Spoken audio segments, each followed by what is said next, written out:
Ah, that's in for that intro music. Good morning, everybody. Happy Monday. Welcome to TeamODZ Live. And yay!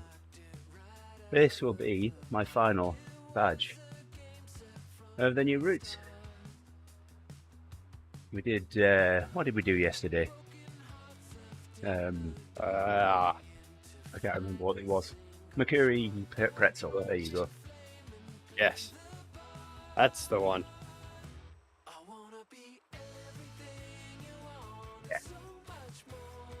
Yeah, we did Mercury pretzel yesterday. That was almost 2.5 hours of riding.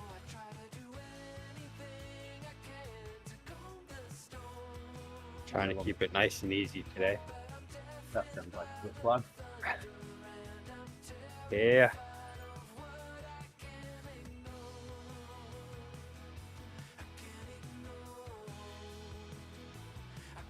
Yeah, I think at approximately shortly after 7, I will need to take Grace to the bus stop.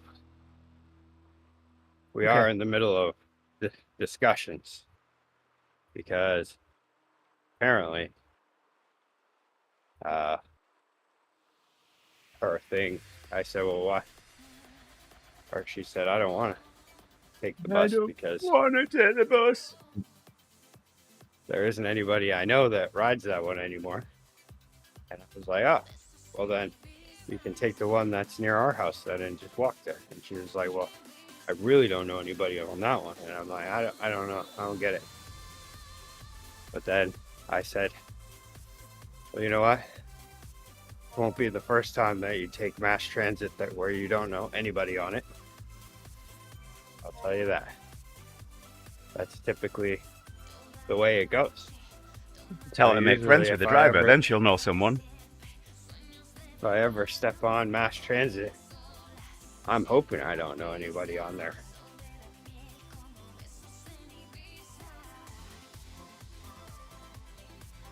Yeah, there was a whole explanation on getting to school without knowing anybody. And I said, wait, what? You know plenty of people at school, don't you? Oh yeah, but they won't be right there with me so that we can talk. Since I'll still have 15 minutes till school starts.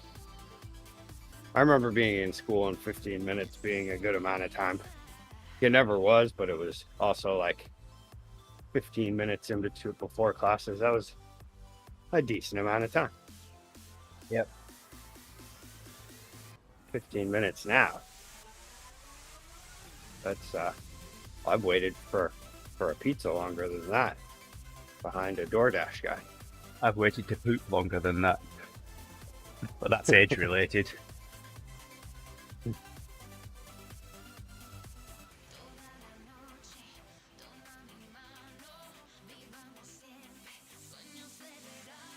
Allegedly. Allegedly.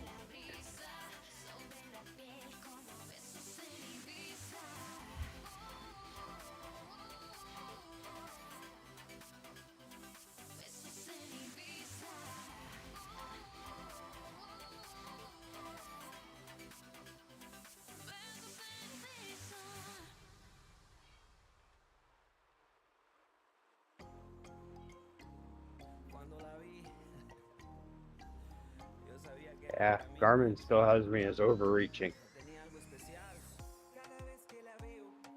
Did you grab her? Hoping today will.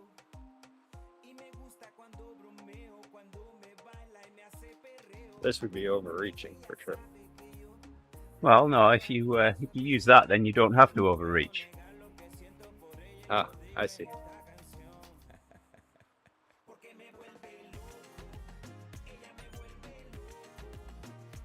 Yeah, I've got to admit my legs were a little tired. Coming down the apples and pears this morning into the basement. Do you know what that means, the apples and pears? Well, I assumed it's stairs. There you go. You've learned your first Cockney rhyming slang.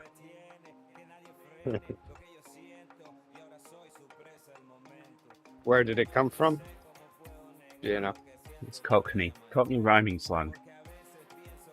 Just because it rhymes. Yep. If you're brown bread, you're dead. Okay. I can get along with this. I like this.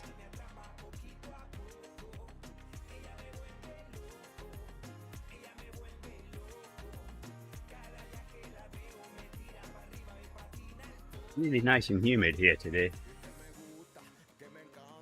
Even though it's Yeah, supposedly 5 a.m. we have three days left of this nice, you know, it's not like super humid, but it's also not dry. There's dew in the morning and nice 80-degree temperature in the day. The grass is now brown if you don't water it, which I don't. Very, very dry as far as no precipitation. But I'll take it. I think everybody seems to like it, but apparently the temperatures are dropping. Later in the week, it'll still be sunny, but we're talking highs in the 60s. Yeah, I can get along with that. Drop from 80 every day to highs in the 60s. That's horrible. Too much, too quick. It's total change of outfit. That's like from shorts, t-shirt, maybe even tank top to in the middle of the day to sweatshirt. And shorts might lead to a chilly day. Oh, I didn't even think of that. I might have to switch to pants. Oh no. 40 degrees and I'm wearing shorts. And it starts to wear on me. I don't know. Like, I think I can get away with the shorts, and it's like, I don't know, there's something about the brewery that by the end of the day, I'll end up just feeling cold, even if I have a sweatshirt or shorts on.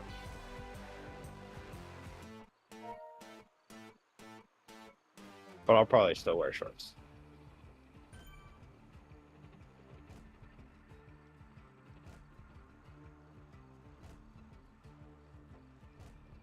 Definitely not a fan.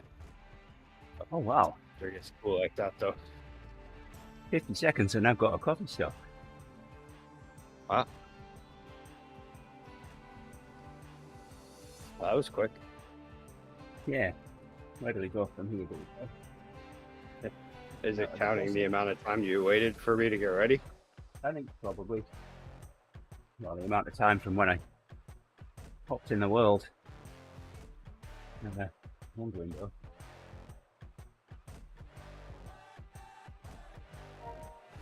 Now we go out the back and around the coastal route.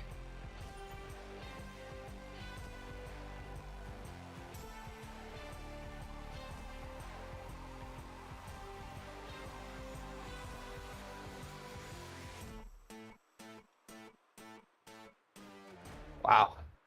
I don't know what's happened to me, but I do not feel like a powerhouse like I was before. Before I was feeling quite strong. Now, I just want to do this pace. Friday did something to me. Hopefully tomorrow will snap me out of it. Oh, you should have ridden the ebb.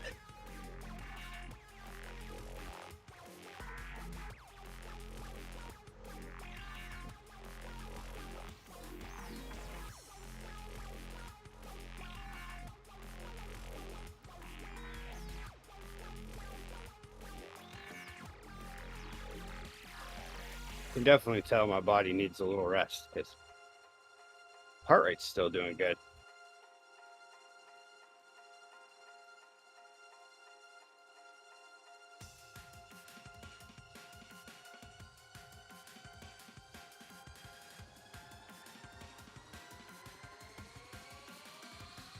My body battery actually hit 89% this morning.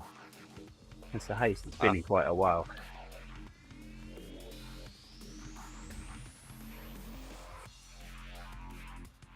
Yeah, Heidi stayed at a friend's house because they were doing each other's hair, getting ready for concert today. Getting ready for what? Concert tonight. Oh, okay. Yeah. Yeah. The whole Post Malone thing. And so I went to bed whenever I wanted, which just happened to be right around 8 o'clock. I laid there for a little bit, but fell asleep pretty quickly. So I got a good full night's sleep. What I was aiming for. Yeah, I was in bed early as well. I think tonight I might be able to as well because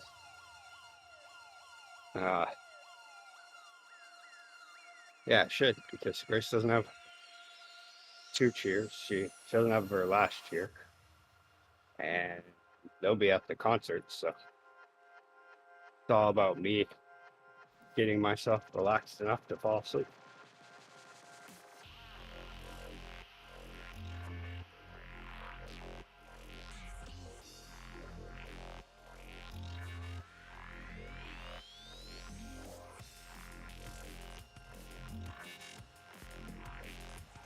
This is a nice start.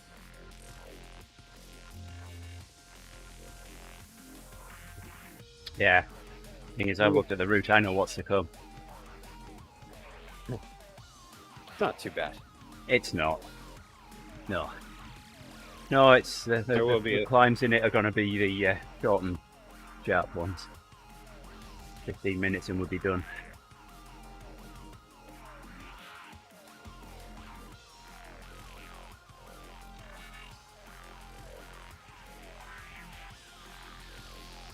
Never did work on my basement yesterday. The plan was to move some things around, remove some unneeded stuff, and set up all of my strengthening equipment down there, which I have not done in the 5 years plus we've lived here.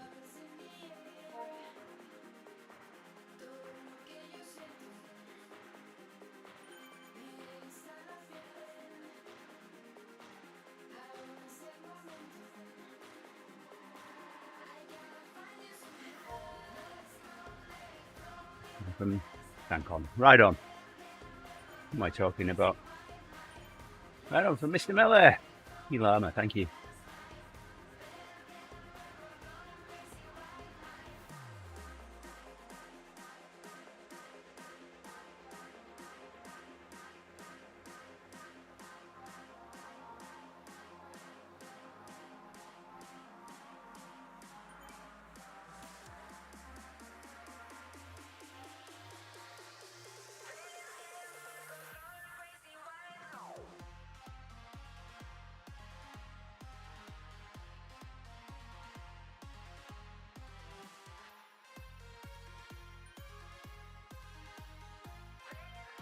Left turn, Clyde.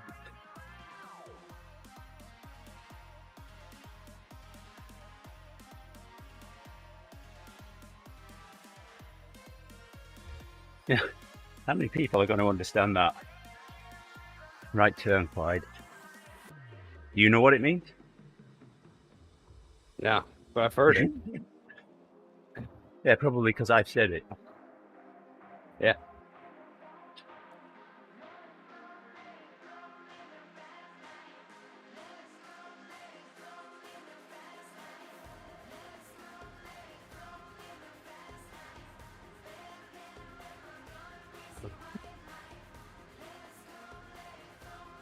Philo Bedo. There you go. Any which way but loose.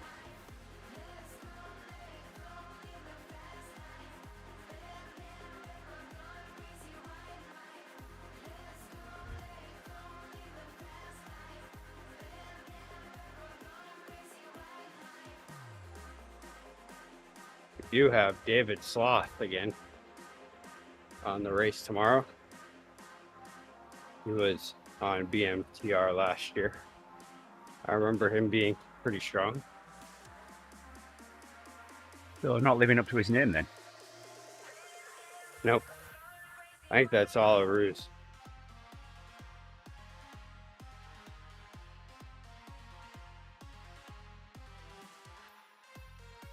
Oh, I left you behind. We Sorry. look pretty matched. Look pretty matched up in our numbers. I do remember him being a challenge last year.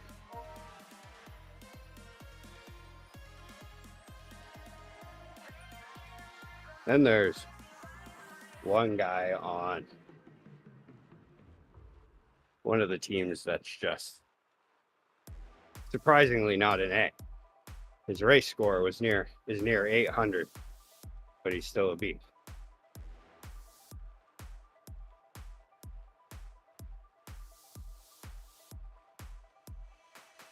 All right, I'm going to check my coffee still. Now the world's a bit quieter.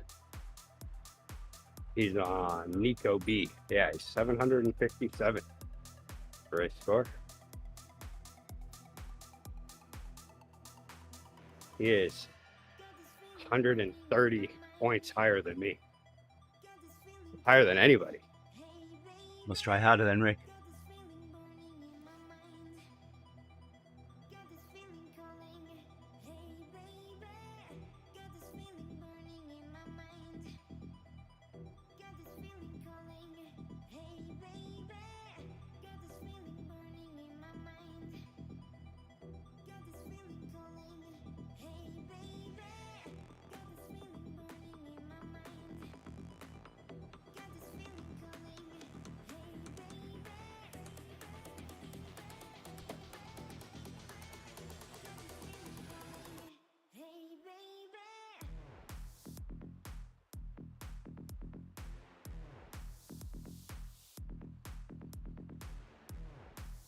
For some reason, after yesterday's ride, my legs felt sore. A little bit. Mine felt drained. I think it's one of those things where I need some after ride care, maybe. So I think it's one of those things where, you know, specific situations. Or like Pacific? Yeah. It's all about the ocean. Related to the ocean and the curvature of the earth. We had this conversation yesterday. I thought it was flat. Well, if it was flat, then my legs wouldn't have felt like that. Okay. Yeah, I guess that's proof enough then. Yeah.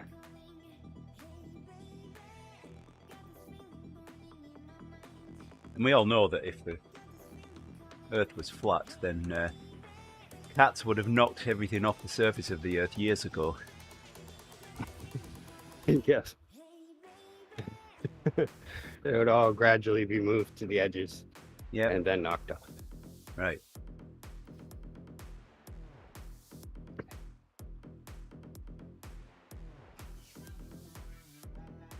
Which I did see a little video thing on the news about a guy who bought a house out on, what was it? I feel like it was Maine, but I don't think it was. Anyway, it was a coastal property that at one point was worth over $1 million. This guy bought it for way cheaper because the shoreline was gradually eroding, and it didn't just erode like a gradual drop off. Like, this is the kind of erosion where chunks of the earth fall off the side, so it's just a straight down cliff. And maybe he's living on the edge of the flat Earth then. Oh yes, that's what I'm thinking. Which might as well use that as proof, because that sounds like all the other proof that I see on Facebook, which yet I have not met in real life a person who thinks the earth is flat. I don't know if I avoid those people naturally or if they just don't actually exist and it's all just fabricated by social media. Oh, is that like a conspiracy, a conspiracy theory about conspiracy theorists? Exactly. Because I don't believe they really believe this stuff. I think it's all a conspiracy. How about that? I should start a Facebook group. The conspiracy theorist conspiracy.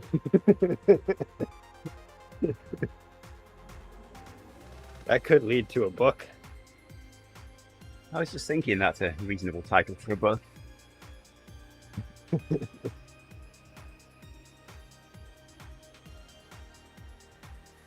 I mean, not to say that there aren't any. I mean, I do know some for other things, you know. Just a flat earth one. I don't know where they are. I've never actually met one of them.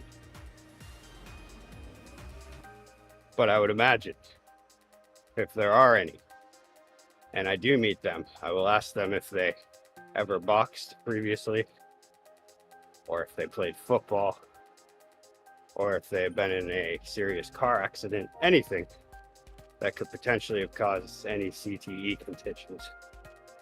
Because I also have a theory based on that. The conspiracy theory CTE conspiracy theory. Except that's not a conspiracy. That would be the conspiracy CTE theory.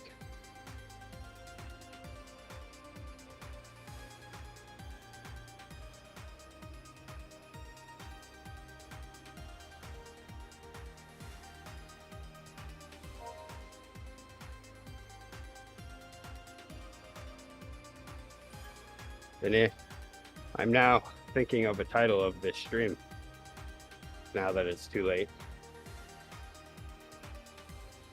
Conspiring over conspiracy theories.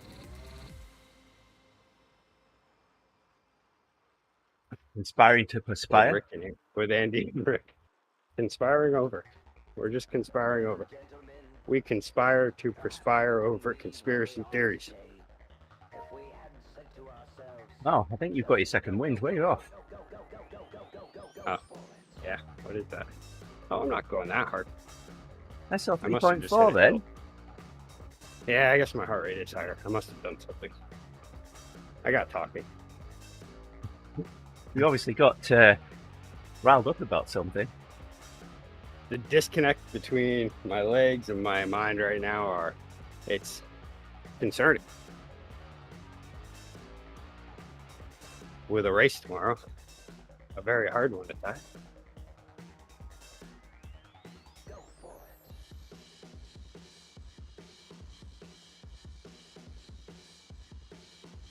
But if all of a sudden it all comes back into connection tomorrow, which sometimes happens, when I finish a race, that is, not during the race, but afterwards, I'll be like, wow, that was good. Ooh, yeah, go get some. And then the next day I will want to do something like climb the Alp. But this week I cannot do that. One, because we have 2 races this week. And 2, because it's arrested. I've been known to blow up many arrested. Because I got a second lip. Or because I rested.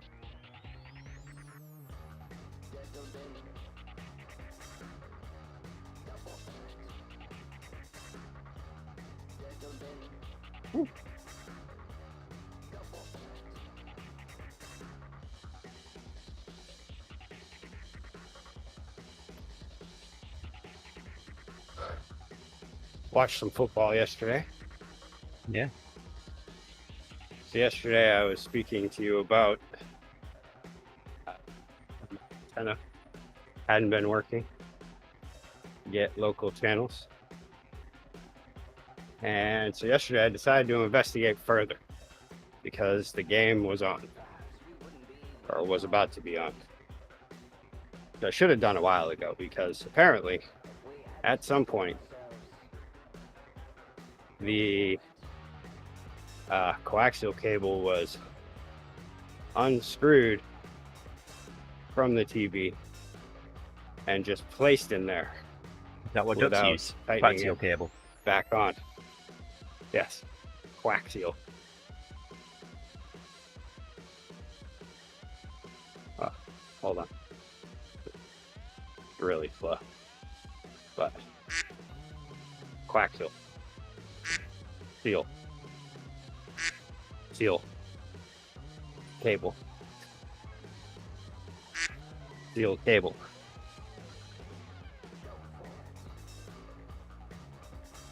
It's a good job I tolerate you, isn't it?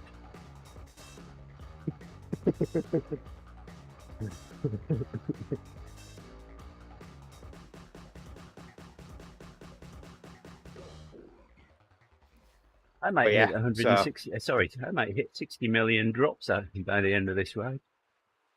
whoa. I would like to think that I will hit 32 million, but I will not. I still have 450,000 to go. You're 140,000.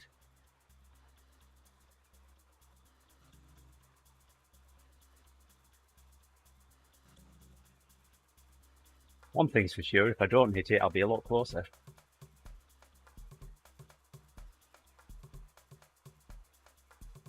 So I don't mind this route. It's a nice route. Long. It's definitely long, Yeah. especially when you're racing it. I have raced it once, but it was up sand and the Sequoia part. What's that called? Not sand, but Sequoia. Called sand and Whatever sequoias. Well, yeah, but without the sand. Just Sequoias. We did that part. And then headed out to this part. And then the finish line was, I think, the last sprint, maybe? And yeah, this just started to feel, well, it was annoying because this was where everybody was attacking on every little riser. And not much was coming of it. A few of them looked like they were going to go, and they would get ahead, and then we'd catch them. Mainly because I kept catching. Which then led to a 6th place finish because I was so worn out from catching all the attacks that I didn't have a good sprint. But I did finish with the pack. Minus the ones that had the legs still to sprint.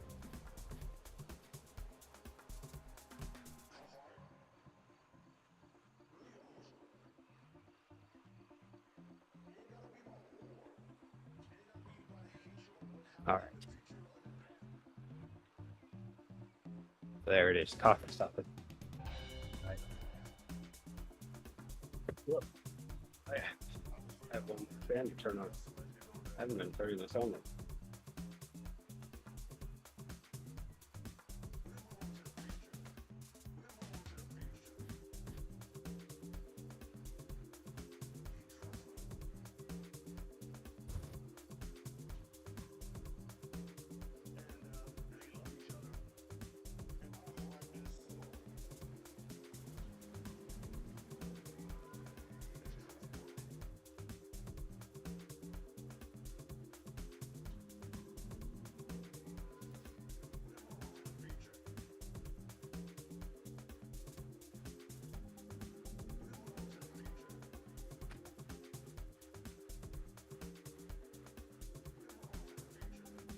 Sprint. Not here.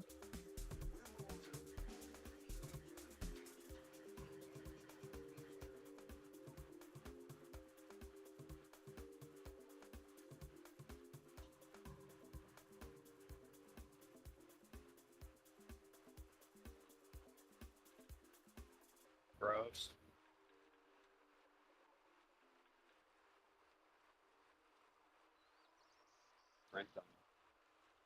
Don't know what you're saying. I'm imagining having to sprint on all those, Oh, on all these sprint sections. It's yeah. not a good imagining.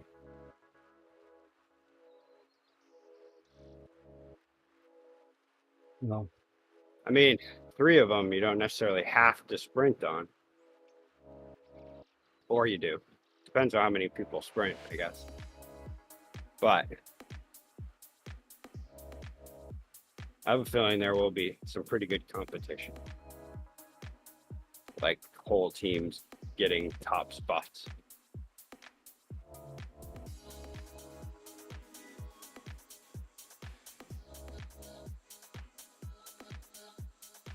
Or there'll be the teams doing it, going for it. I wonder if any will try, you know, I'll go for the sprint, or we'll go for the sprint, and then the other team stays behind and tries to push the pace so that no one can rest in between.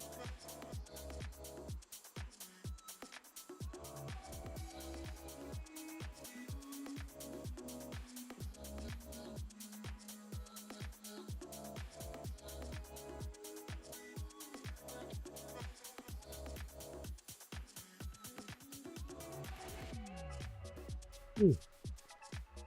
That tickled. Ah! Pedal flipped. Ah.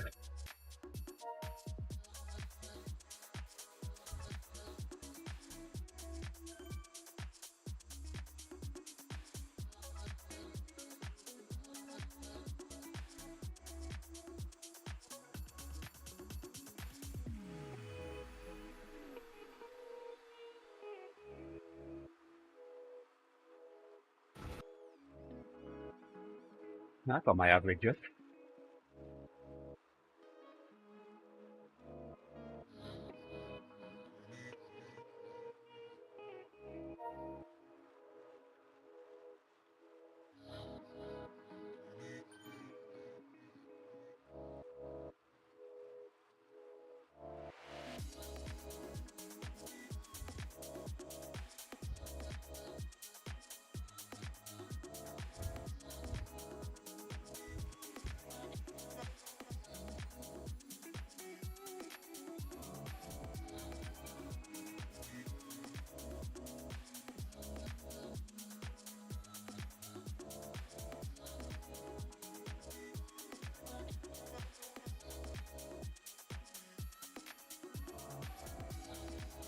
What is the deal with places putting up umbrellas in between alleys like that?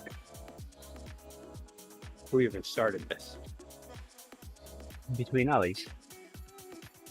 Yeah, see, like up there on the ceiling? You know, over the road? I don't know. Or, yeah. There's one in Bangor, one alley that has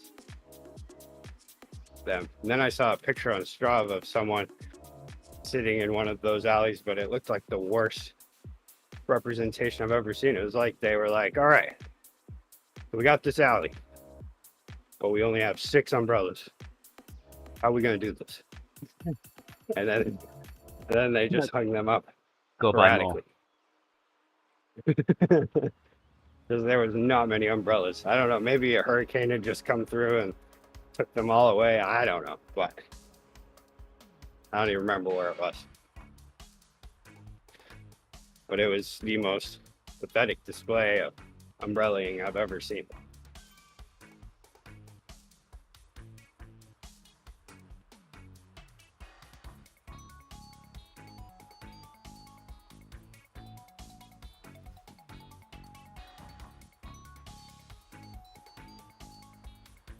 Hello, Hill. We'll see you again shortly. Yes, yes. From the other end. Hello from the other side.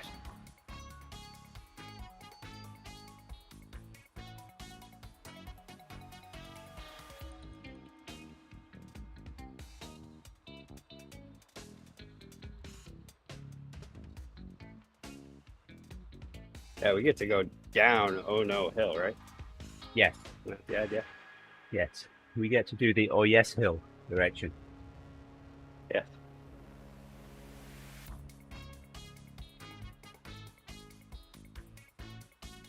Almost hit 50 on Friday on that hill.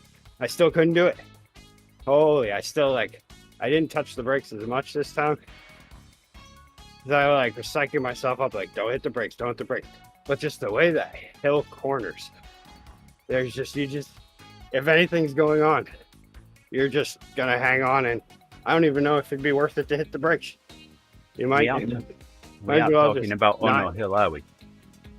Or Hill No. no. Oh yeah. No, we're talking about Puke Hill. On one of my climbing routes Yeah, outdoors here, and I'm going to Eastern bike Maine. swap for O'Hill Hill now. I'm going to go to the hand bike and see how quickly we can go down there. But yeah, all 20% of this decline going the way that I was going, it did get me up to right on the edge. I was just about 50.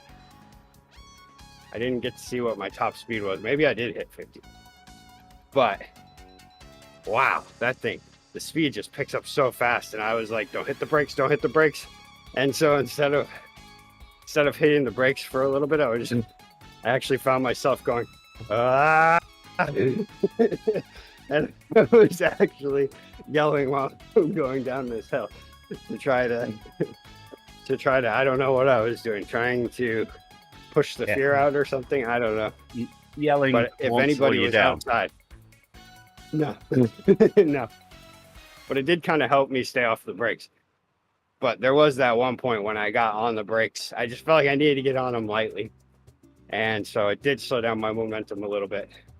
The moment I cross that corner, though, it's like, there's a corner that's not sharp enough that you have to hit the brakes, but it's just blind enough that you just don't know what's happening. And it's backwoods enough that some guy could just have his truck in the middle of the road unloading whatever, you know, because there's hardly any traffic on this mountain road. And so these are all the things that go through my head as I'm approaching this corner, and I see my speed ticking up to 45. I'm like, what do you even do? I mean, even if I'm touching the brakes, what do I do? There's nothing to do. If I apply the brakes enough, I'd slide uncontrollably. Or I just smack into whatever there is and hope for the best. And these are all the things I think about as I'm approaching. So I did touch the brakes. But if there's anybody outside, like just enjoying their coffee or something, and I went by, all they heard was me yelling down the hill. Ah!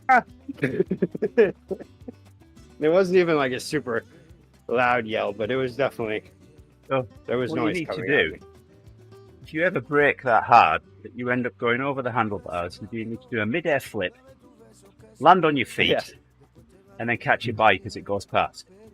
And just... That is what Chuck Norris would do. I know that much. That's what Ufa would do too.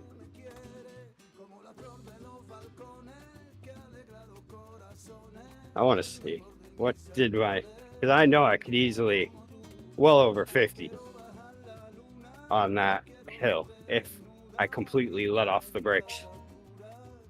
But it just feels so insane.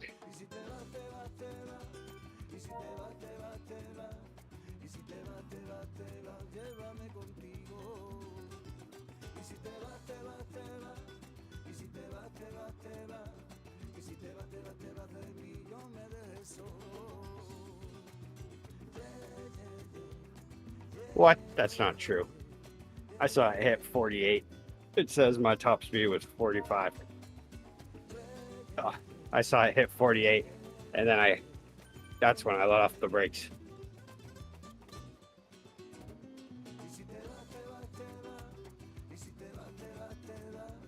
Or I thought I saw 48.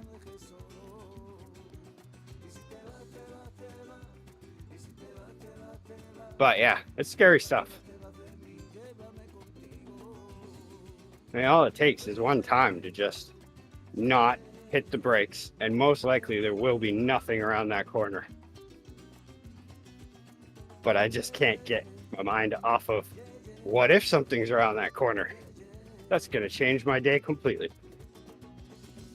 Because I might even change your life completely. I will easily be going over 50.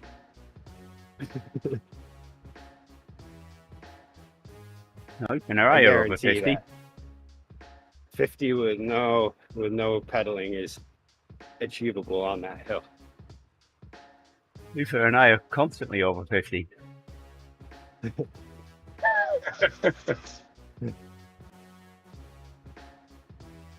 I don't know. I'd even say you guys are just under 60, really, at this point. I don't know if over 50 still counts. I'm only halfway there. I love it when people do that to me. Like, oh, well, thanks for putting it that way. Okay.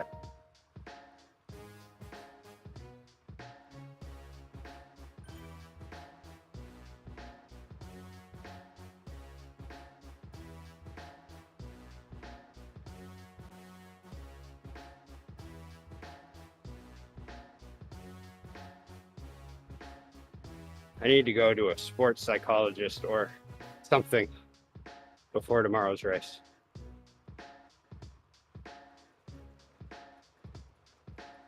Something's going on with me where I just do not feel as strong as I've been feeling. I know it's there, but in my mind, the bike feels uncomfortable and awkward, and I just feel like I don't want to push power. Could be a resting issue. I am on rest week now. Could be my body being like, yep, rest week.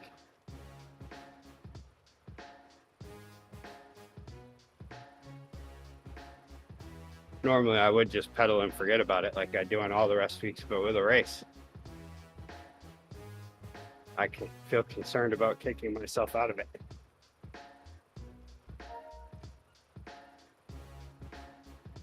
All I need is, was it David Sloth? All I need is Sloth to take off, and then I'll be back on it.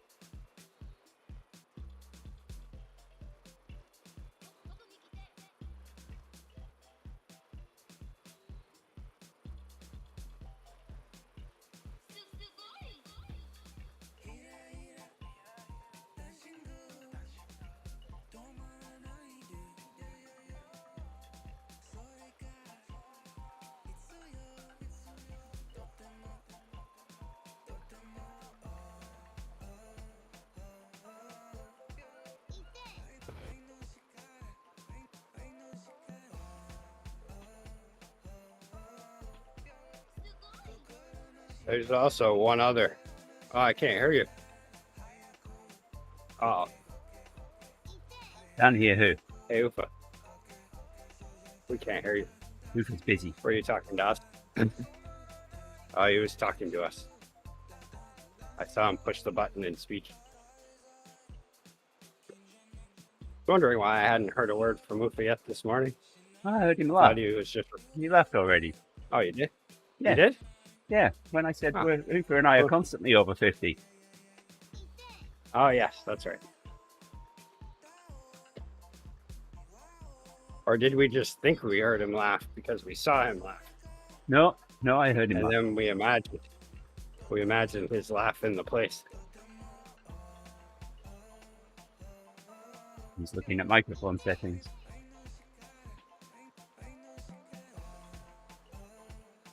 He could be looking in at mute settings so that he could mute us. So now even on my microphone should work. So. Yes, we can hear you.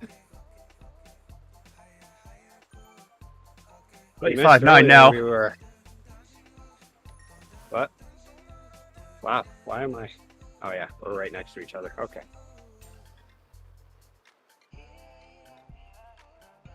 We missed earlier. We got into the conversational topic that I recommended we change the stream name to Conspiring on Conspiracy Theories. where I brought up my theory of a conspiracy theory, where some of these conspiracy theories, there aren't even actually people that believe in them. It's all a conspiracy that's put on by big social media to make us believe that people think the world is flat. But they don't really think the world's flat. It's all bots. And then the ultra sheep that are like, well, yeah, I see people like think that, so I think that too. And that's it.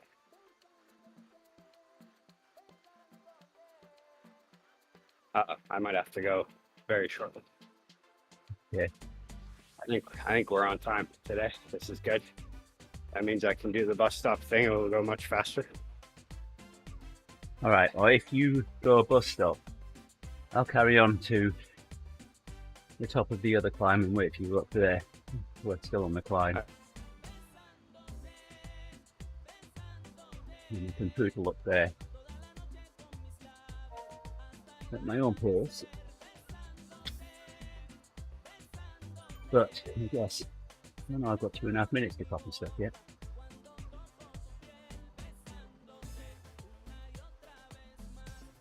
So at this point, Ufa, I think I'm on to something. It's amazing what some light. Oh, what some light. Amazing what some light pedaling will do. Would you? I did. I don't think he likes my theory. Conspiracy theory.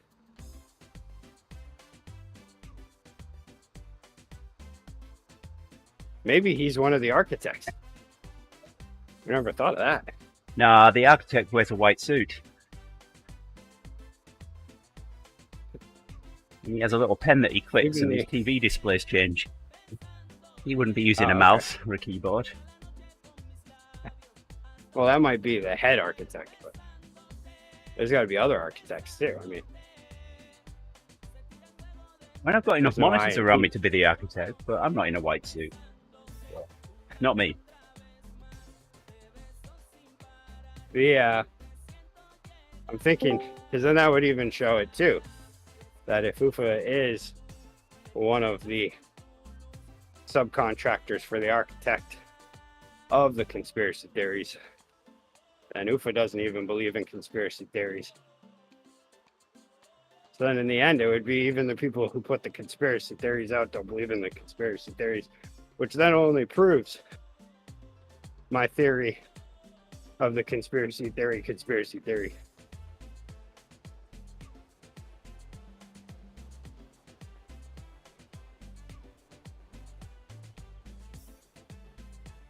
How long you got before you have to take Grace? I'm waiting for the go. Searching for socks. Maybe. I heard something socks. Oh, wow, this thing is really not picking up sound anymore, is it? Well, it's when you face away from it. You know, your mouth's on the front of your face, not on the back. Well, I never used to. I used to have my face just wagging everywhere, and you would always hear all my words. Anyway, yeah, I think she's looking. I think it's since she started eating beans.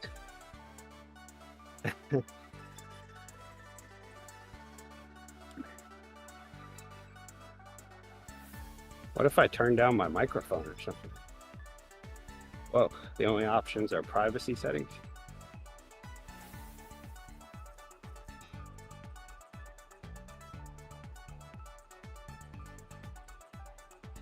I think there's an automatic gain control in Discord that you might want to make sure is checked.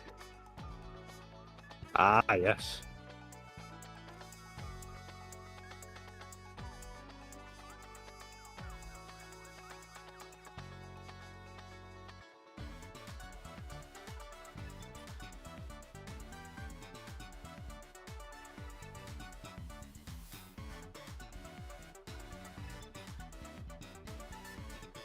Oh, yeah, I have it on automatic input sensitivity.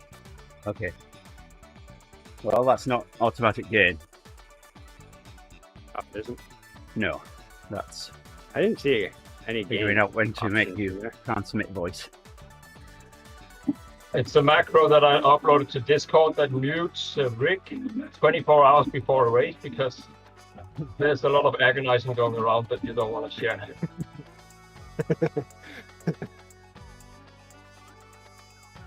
The performance anxiety is real.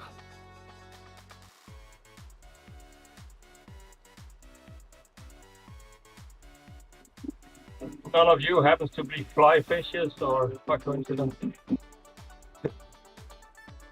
Yeah, I'm always right, ready to race on days that I don't have a race. right at the bottom of all the voice and video settings, Rick, is the automatic game control. Very last Okay. option. I didn't go Ufa, far enough. I think you're using the wrong microphone. You keep saying that, but it says it's the right one, so something might have gotten stuffed in it or something. No, it's definitely the wrong one.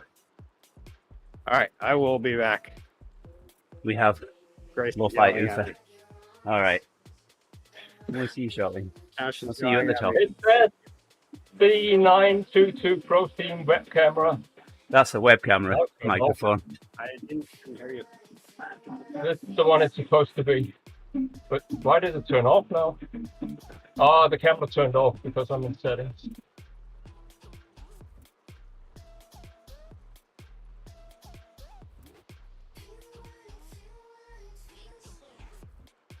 Yeah, we've definitely got a lo-fi Ufa. Yeah. Oh. I have no solution to that.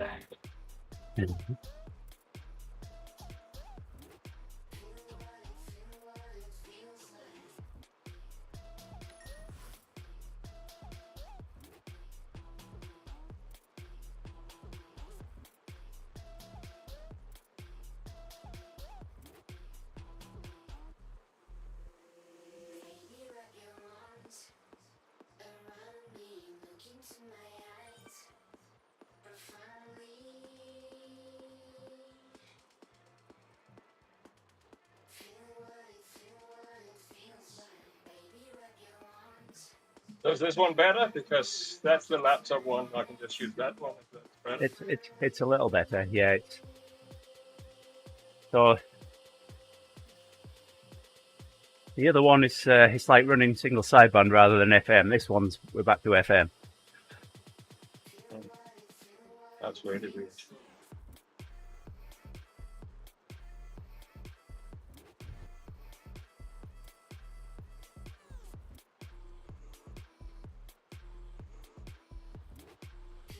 So I made an attempt at 10 gigahertz activation yesterday. It didn't go well. Oh dear.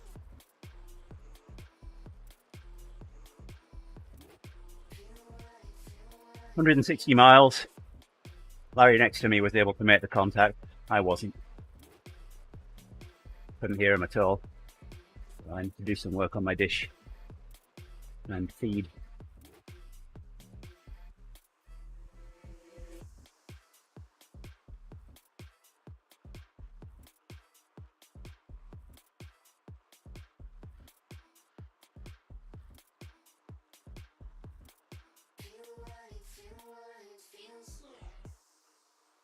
Pretty sure I'm over illuminating my dish. Yeah, but there's going to be a few dBs. So that's not where lies entirely. Right, but that couple of inches that I'm over illuminating it by is quite a lot of surface area compared to the surface area of the rest of the dish.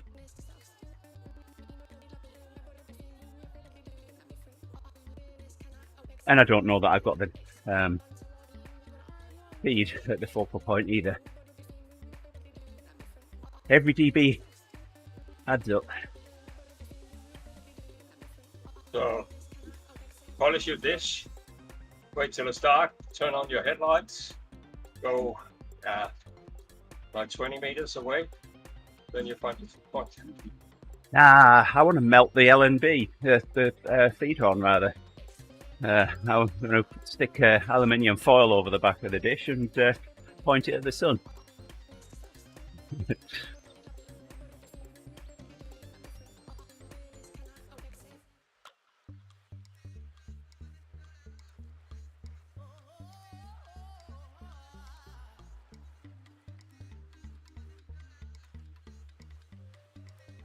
Yeah, but that's difficult because it has to be really pointed at the sign. You can see it pointing to your headlights.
Got to the top of here. Bike swap for the descent. Here for Rick.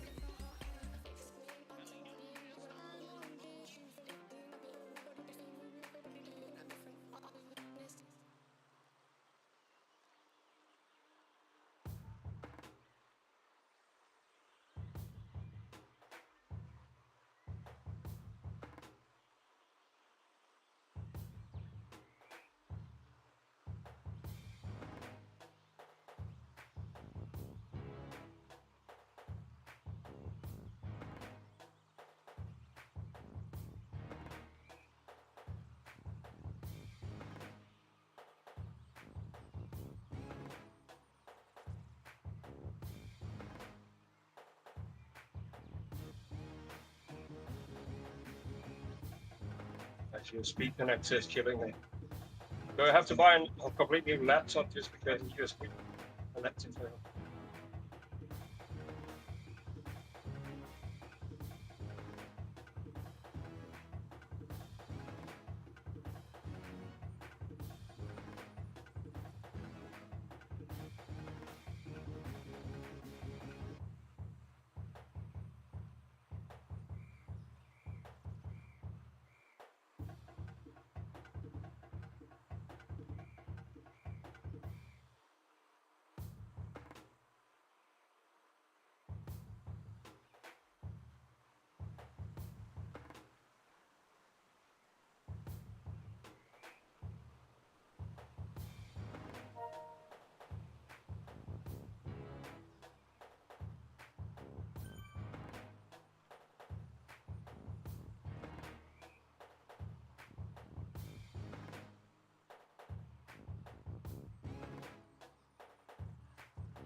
Yeah.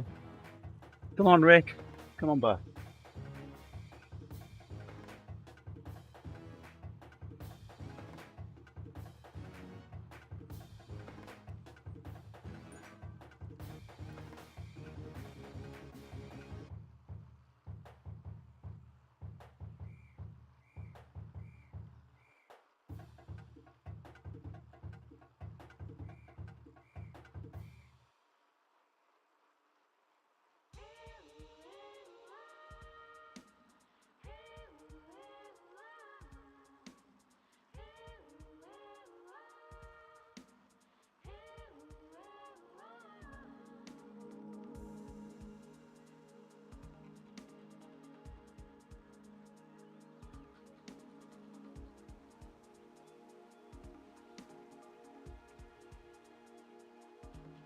Three goals. And at the top.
Top of the hill.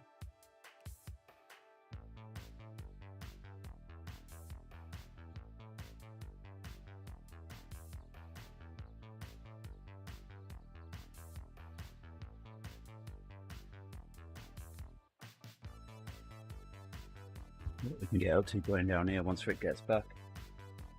Whereabouts are you, Ufa? Which world are you in? Utopia. Yeah.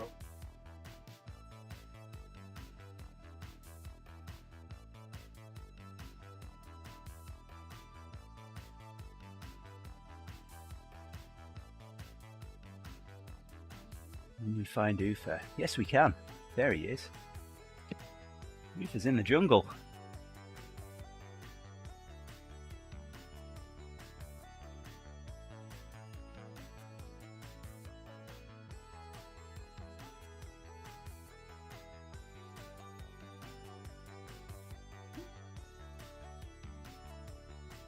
Ready with Yumi.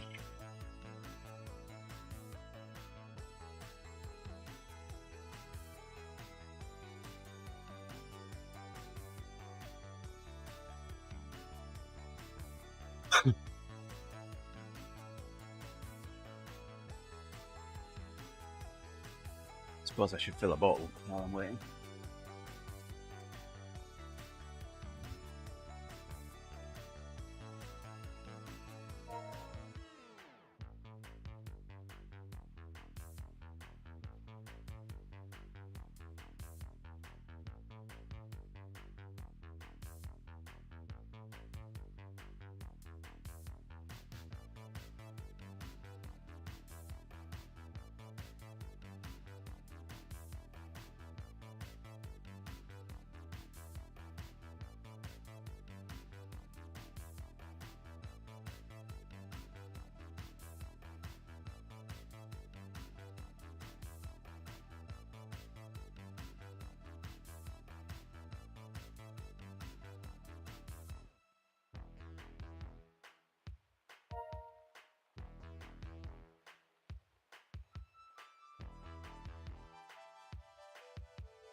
I'm going to leave you in charge for a minute, Ufa.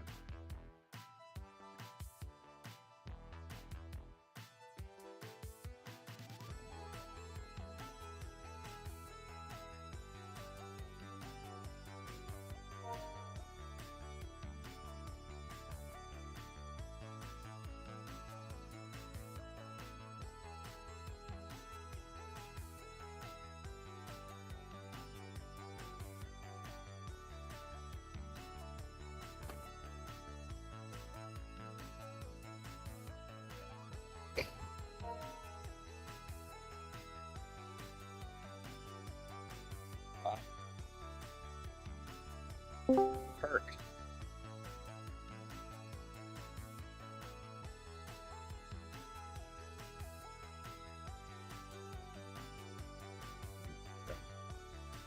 Yo.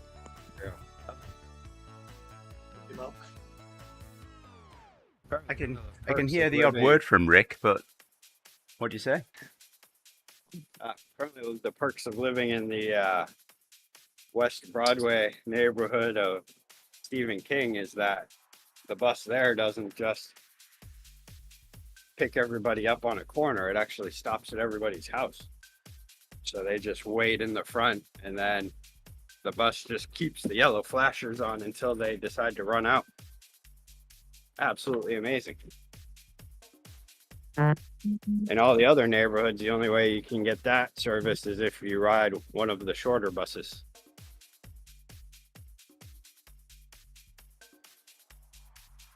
All right, let's see where Rick is. I'm at the top of the hill now with the on the handbike.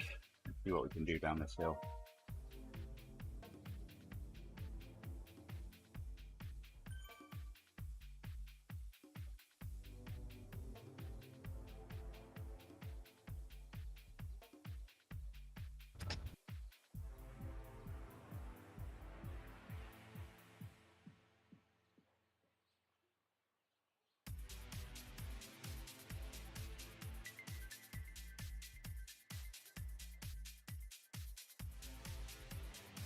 Here's the top of the first climb.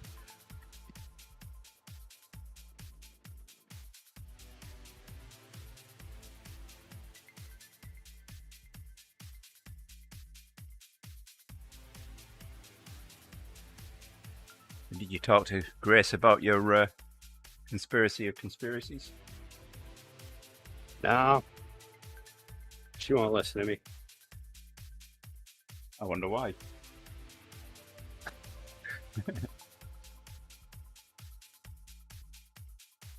Dad has a race tomorrow. He's unreasonable. Rick does not need an excuse to be unreasonable. I mean, it's a good theory, though, right? No. I mean, it all no. started with the flat Earth theory. It was like, nobody really believes this, do they? It's a joke. Or Have you it's ever a been to the conspiracy Netherlands? It could be that your world is round, but our world is flat. Flat and below sea level.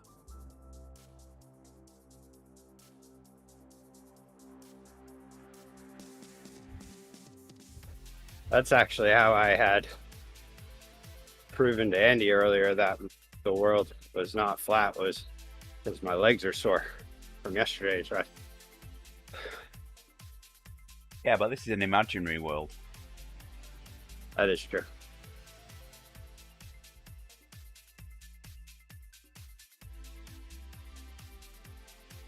Hey, look there, 29 So- seconds ahead of you is another Rick. And he does cycling. So I'm oh yeah, he does do cycling in the Netherlands, right? Yep. Glad you learned that flag from That's you right, yeah. yesterday. Netherlands, right on top.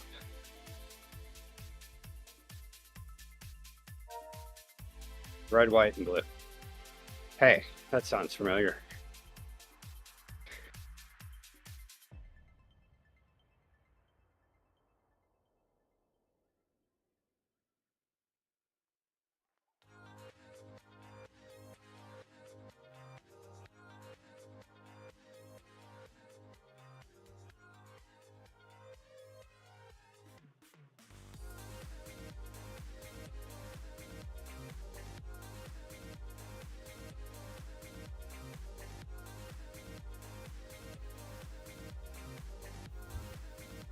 So,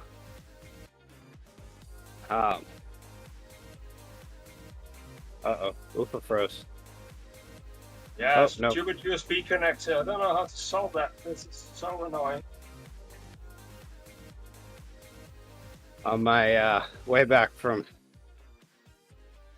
giving Grace the lift there, I entered this intersection where people were turning left. A majority of the traffic seemed to be turning left. And they were going, and I got into it with my car, and this car stopped turning left. It didn't turn left. It moved forward, but it did not turn left. And then when I passed it, it didn't even yell at me to get out of the road, which was quite a change from Friday.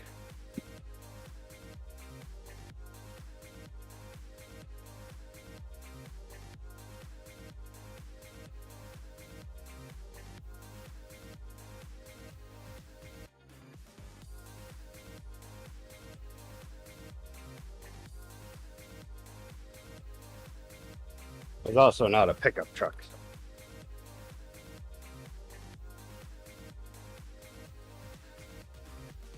Pickup trucks think that they have right-of-way, left turns, and intersections. That's why you ride a pickup truck, isn't it? Yeah, they don't like it when bikes go straight, though. They think that bikes should not do that. I had quite a yelling, screaming incident on Friday. All the climbing section was done, and I just have to cross this one busy street, and then I'm back into, it's like kind of the only more congested riding that I have to do until the end. And yeah, I see I get a green light as I'm approaching the intersection, so I cross. And one car goes, which had time to go. And then the truck hesitated. And it started to go, hesitated. And then I could just see where it was like, nope, I'm going. Which then led it directly into my path. Like it was gonna hit me. So I hit my brakes, he hit his brakes. I gave him the, what are you doing?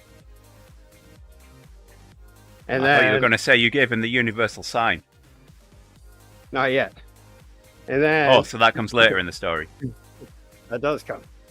And then he yelled out the window very annoyingly, in the most annoying, screamy way, to get out of the expletive road.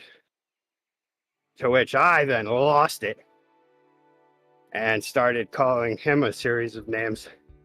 Don't even remember what I said. But I did end They're up Repeatable on the heading live stream. straight. Why didn't you say, I have a right to be here too? Well, because I was more flipping out at that point. I wasn't in a great mood at that moment. And so Fear the road.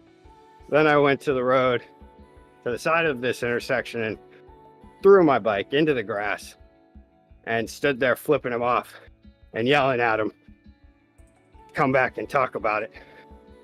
And he didn't come back, which then frustrated me even more.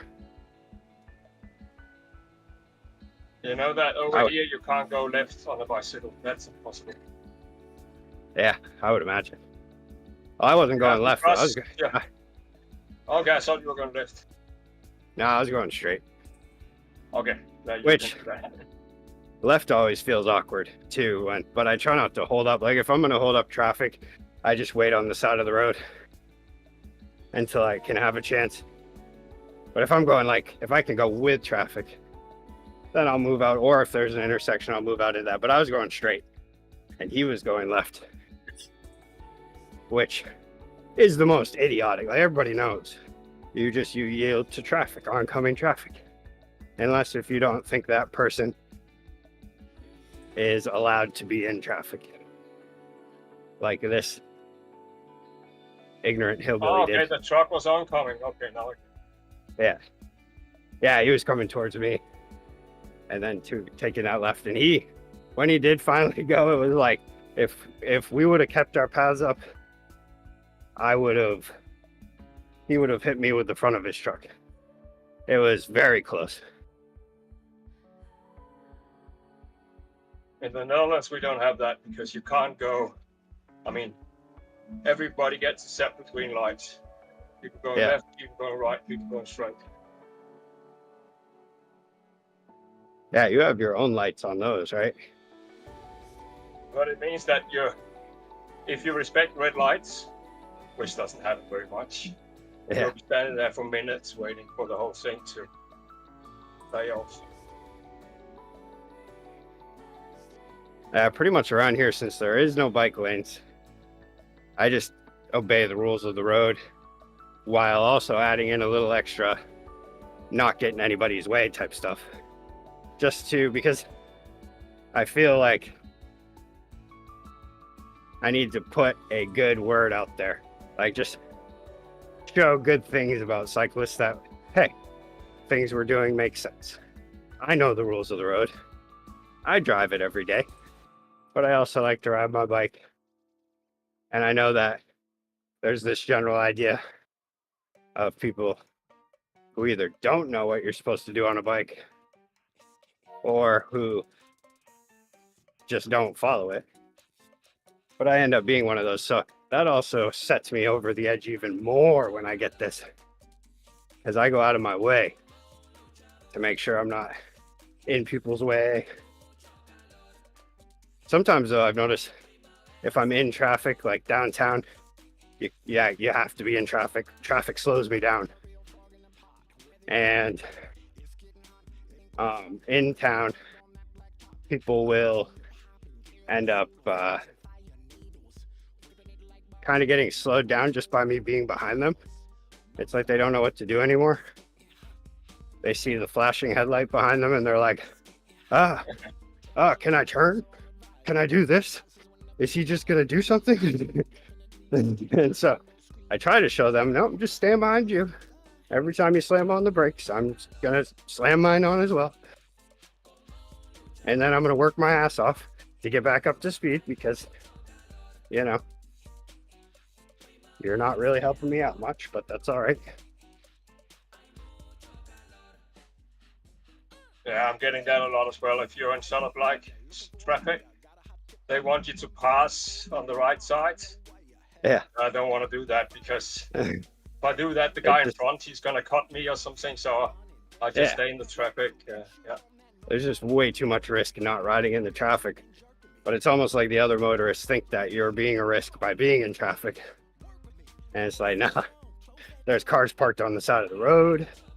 There's congestion everywhere. Then there's the confusion. If I go to the right, now I'm confusing anybody who wants to take a right turn. Like, which lane is he in? All right, I'm going to give you a head start. Then I become a problem. All right. See if I can catch you. Oh yeah, because you're on a hand bike, aren't you? Yep. I don't know at this point. I think I might beat you.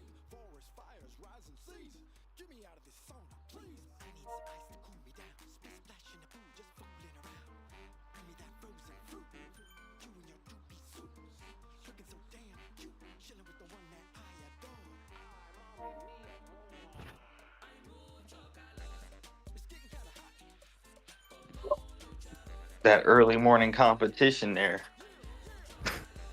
Yes. The only competitions we have anymore are downhill ones. How fast are you going? 47. Oh, you're in miles an hour. Yeah. This is way more relaxing on the trainer. He said, "Oh, you're in miles an hour." We're Americans. Well, I just hit Be measured 50 miles an tomorrow, hour, because otherwise we can't tell you when the sprints are. and I'm still accelerating. You definitely hit a higher top speed. Yeah. I'm still accelerating. I hit 83 kilometers an hour, which is just above 50.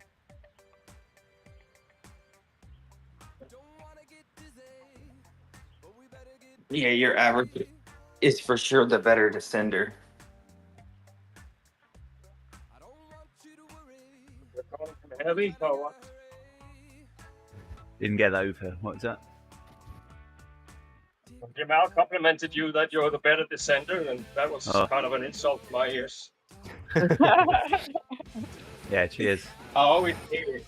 He always pulls away on the downhill, like that last race we did. I don't think I won that one, but the race that we do every week with the downhill, the one like I feel like I always get beat on that one.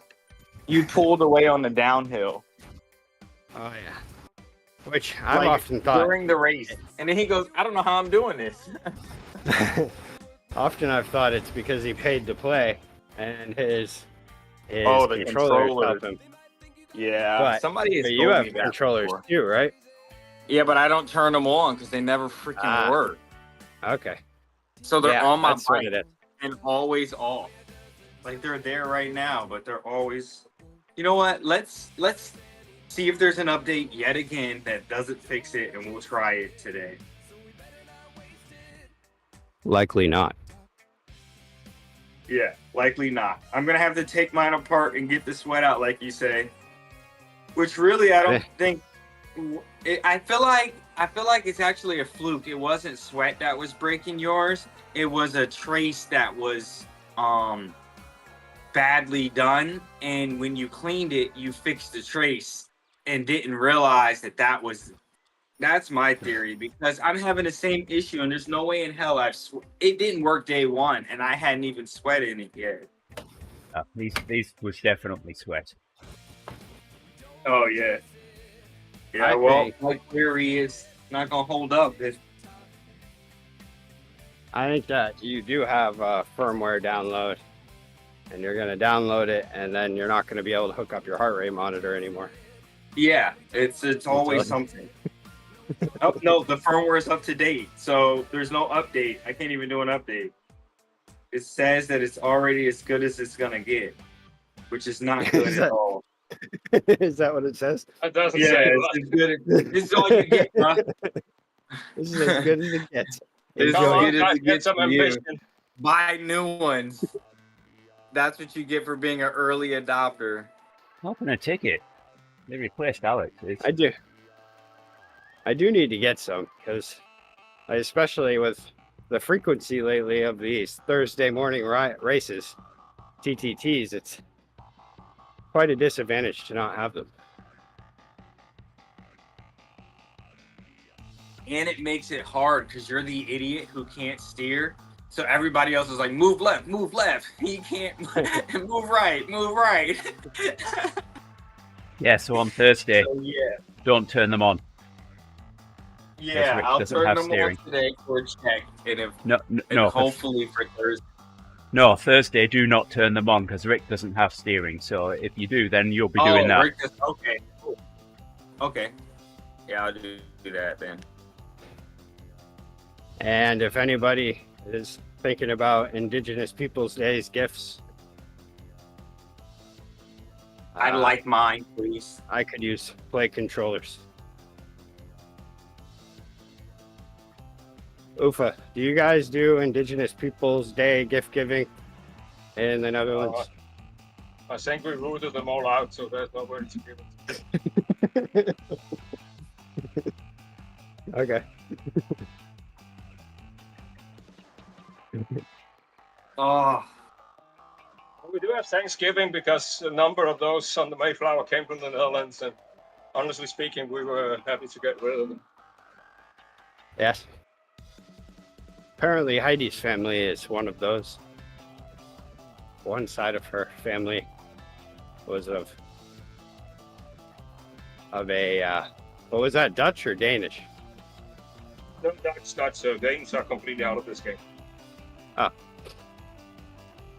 Or I'm thinking of me. I had the Danish side. I don't know. She tells me these things because this is her hobby. I ride bikes. She makes family trees. I mean, a lot of the Dutch on the Mayflower were really British that fled England for the Netherlands. Yeah. And then they saw the Okay. chance of fleeing even further or something like that. They were like, "This is pretty libertarian, but I need more." Yes. And then America did not become that way at all. Well, maybe Well, the least- the first fortnight were pretty free, I guess. Within that The colony that they did create, I think, was a little less. Massachusetts was rough in the early days of the colonies. You couldn't do anything, from the stories at least. You couldn't be a witch. Well, you could. Like, what if I The just like Vikings being a went- witch on the weekend? The Vikings went to Nova Scotia and decided that it sucked and went back to Greenland. I think that says all about the new continent. Yeah. Like, ooh, yeah, this is much better. Let's do Greenland. This is very inhospitable. Let's go back. So Rick, I yeah, had enough. I'm going back home. Rick, you could be a witch, just not recommended. Oh yeah, that is true. It was pretty much like you lived at church, from what I gather, living in the Massachusetts colony.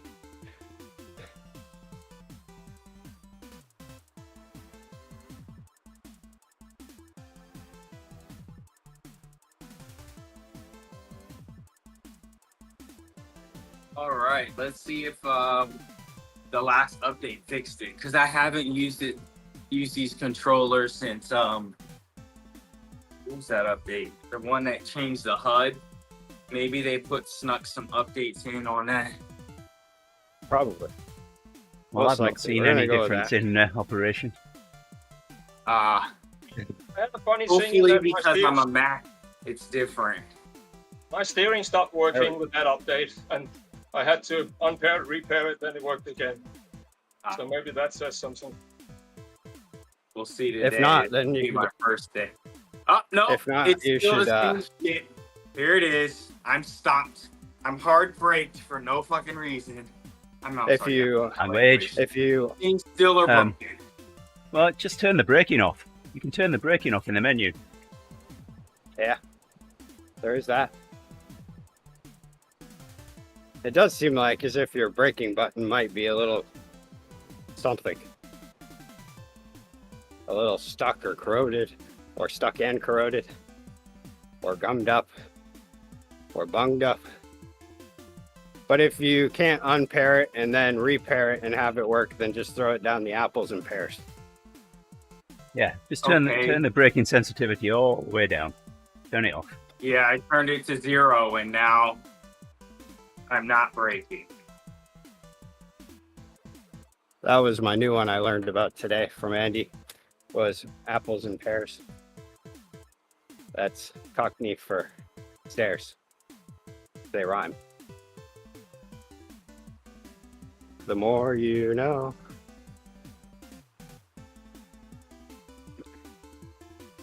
Am I right on this, Andy?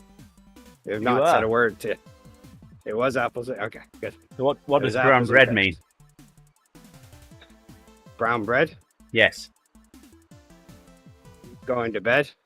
No. If you are brown about- bread, you'll be brown bread after the race tomorrow. You'll be dead.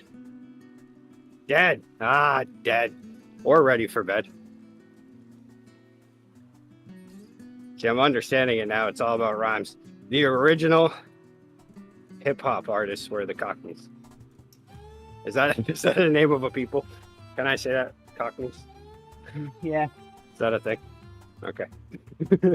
Are you planning on moving to East London? Because, to be honest, Pakistani might be a better option for you to study that.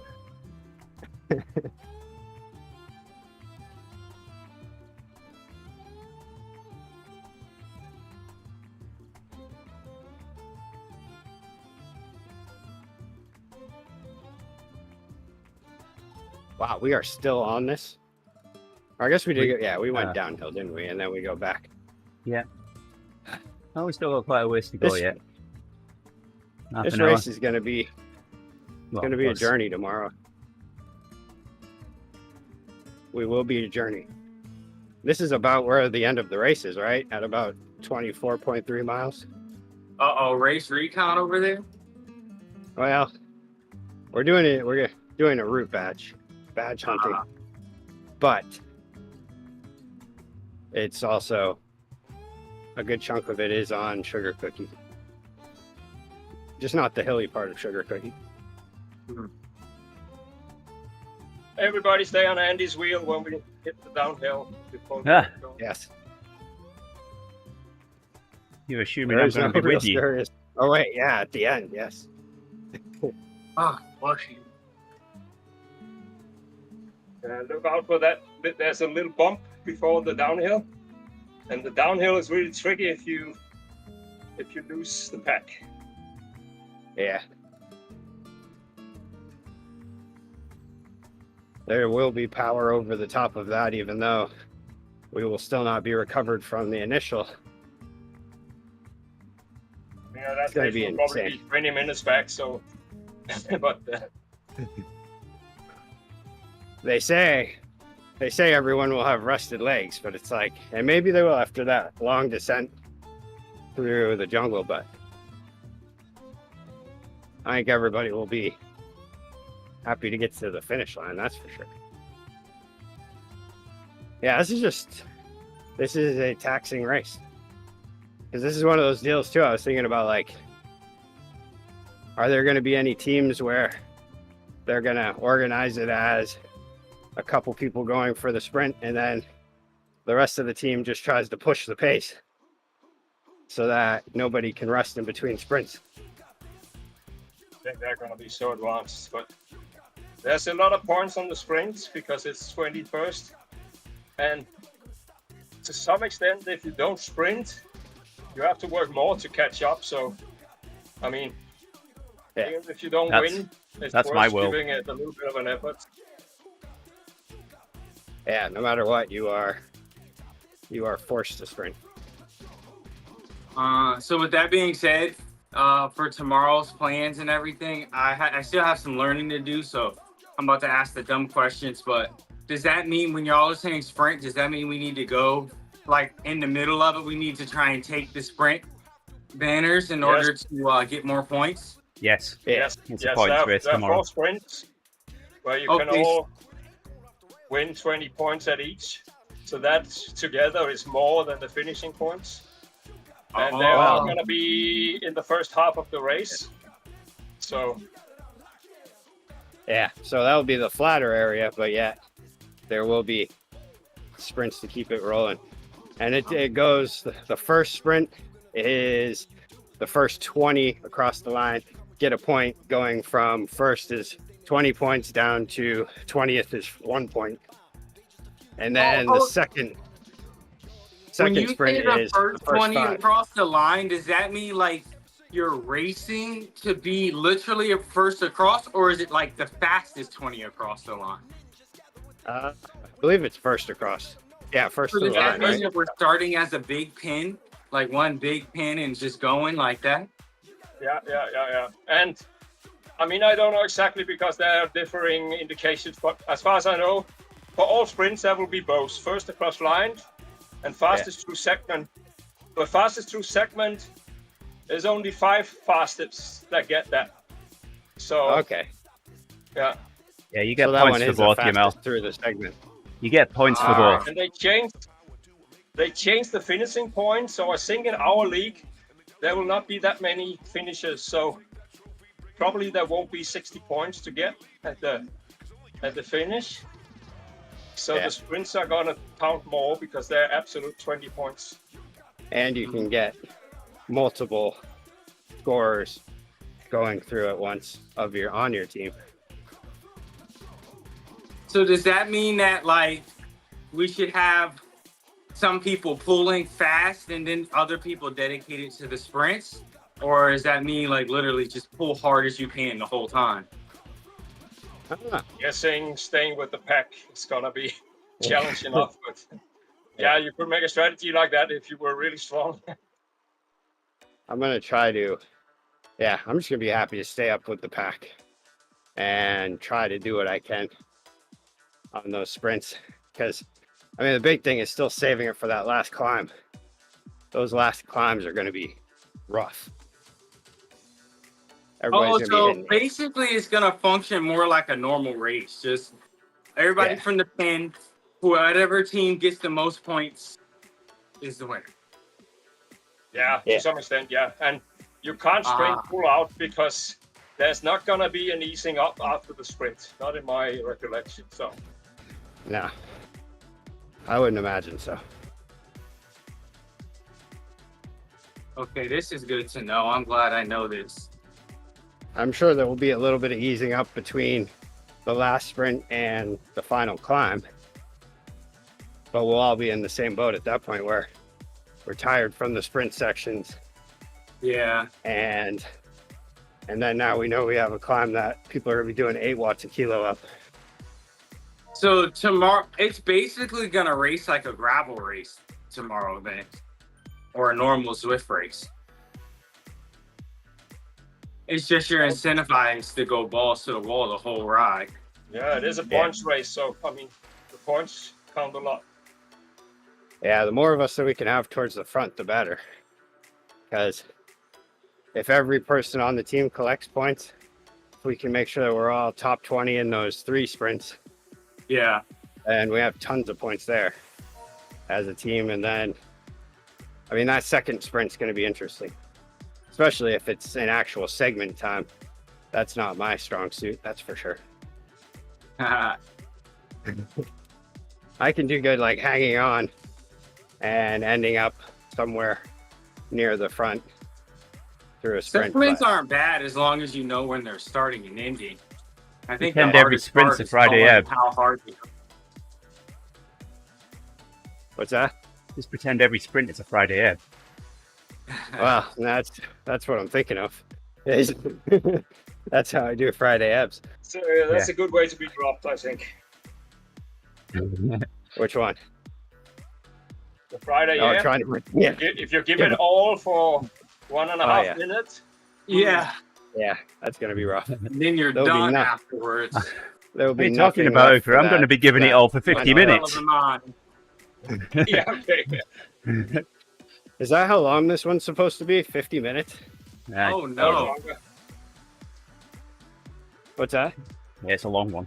I think it'll be an hour, but Yeah, I was it's gonna say. 39K, but there's this 100-meter climb, so Yeah. yeah, maybe 57. I don't know. Yeah, I was thinking more around an hour, because it is long. That sucks. Well, we'll see how I do. If you're And it's struggling, funny looking at it. 'Cause it all looks like there should be plenty of areas to rest, but it's whether or not if you get the chance, you know? Crazy. I mean, I doubt it, because that's how cross races are too. I mean, you just go out hard and you just never get a chance to break again, especially on the courses where it's not too technical and most of your time is spent just hard pedaling, where the straightaways are super long. Those are worse because it seems like you have time to rest. But if you do rest, there's a guy who doesn't need it, and he's just going to use it to get that much further ahead of you. yeah, I think that the teams we're riding with this season is not as strong as last season, so it might be that things don't pan out exactly like they did last year. There is one guy with a race score of 700 and I think it was like 757 or something, and he's a B. That's a whole lot of regulating, I would imagine. That's a whole lot of regulating to have a race category of B, but yet a race score of near 800. Yeah, I couldn't know because I don't know the algorithm. I'm sure that weight is in that algorithm, and in that case, Somewhat, it needs to stay a B. I think it goes, from what I've heard, I haven't actually looked at it myself, but from what I've heard, Scuttlebutt says that it's all based on your, was it 5-minute power and 20-minute power? Yeah, I think 5-minute power and 20-minute power or something. So can't remember exactly what the smaller one is, but I know 20-minute power is in there as well. And so that means this guy has managed to get a very high 5-minute and 20-minute, but yet somehow keep everything else down enough to have a B cat. But maybe this will be the A time. This will be the one where he knocks himself into A. But I'm not sure the race score is not deciding the categories yet. That's just a experimental thing.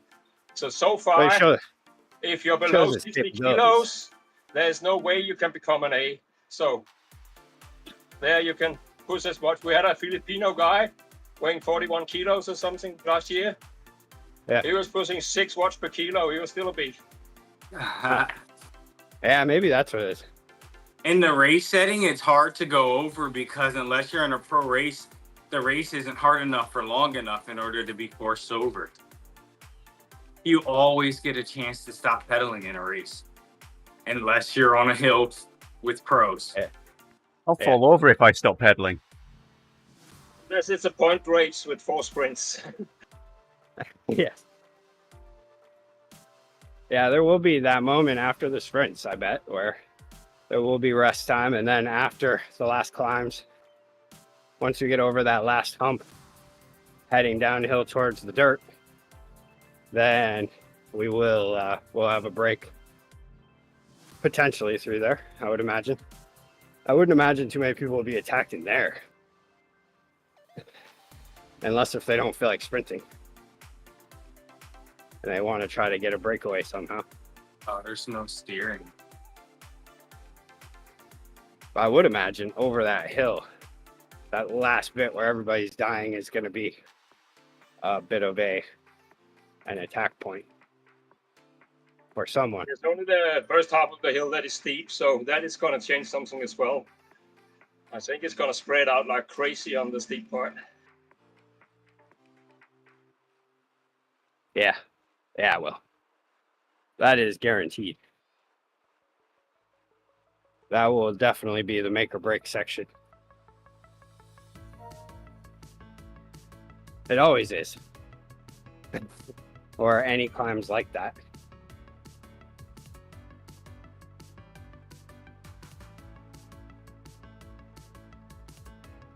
But if you Yeah. go off, be sure to be with someone because there's a long downhill for people to catch you if you're ahead alone. Oh yeah, that is true. I don't think I will be. Usually my tactic tends to be a little less bold and a little more. My problem is I'm always playing defense, so I'm trying to stop any attacks. I gotta stop that.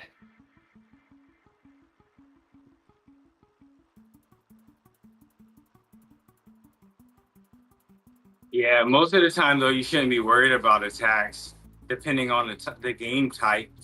Especially if the attack is a one-person attack, you almost never cover those, unless you're good enough to then take over when the jackass decides he ain't want to work with you.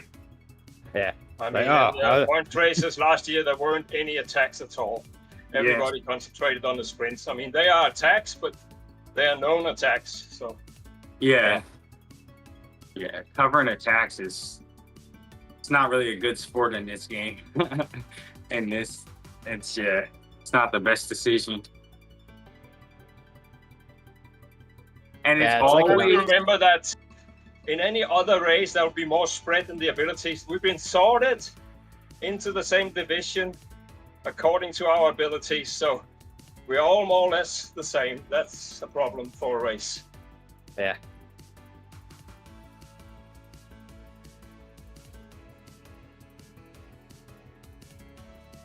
Yeah, it's weird. With the attacking, I know I shouldn't be doing it. Like on the last race I did, I was thinking, don't attack, stop attacking. And then someone would go off front and it's this automatic, like, it's this thing I'm trying to get out of myself. That I think I'm doing better, but that panic of not being near the front or seeing the front go away, that I always know better and know that they will be back. But yet, there's still that something that makes me react to it and kick. And be like, oh, well, I could just put in a short effort and make up this distance. And then before I know it, I'm more invested than I planned on being. Well, I'm pretty sure at the end of the race, if someone takes off in a group, they're going to stay away. So you can just answer to that attack if you can. Let it take over at that point. Yeah, and then sit on them. Because that is also another problem, is that I have no sprint. But I mean, it's worth a go, because that does typically end up being that at least secures those positions. Yeah. You don't need to win the sprint if you're in a group of 4 in the front. So if we end up with a full 10 again this week and someone else wants to race, let me know.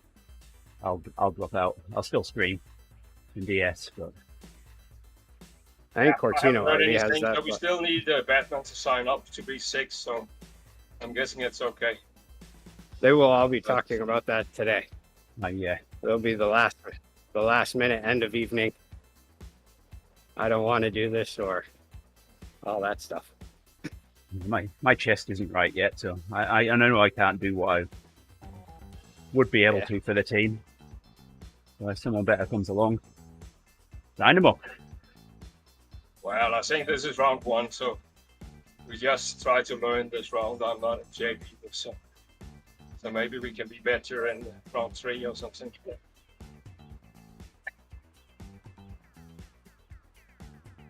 But so far we're doing okay, so why not? Yeah.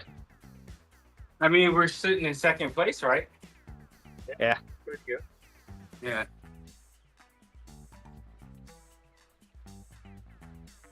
So as long as we beat the other team, we should be fine. This does seem a lot like a lot more points than usual in this race. Is that really? Or at least up for grabs, I guess. Yeah, but I mean, in the end, it's gonna be all put into league points, so they are constant for every race. So, yeah.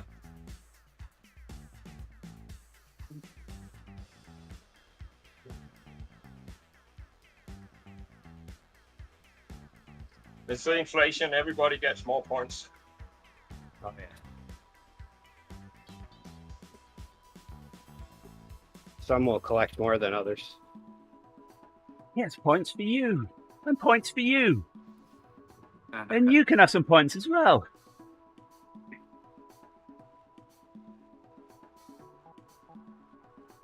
Yeah. It's a good point. And have a team of really fast people all at once so that one person gets the points, the next person gets the next person. So you just clean it up every break point. It's a winning way, but it'd be difficult.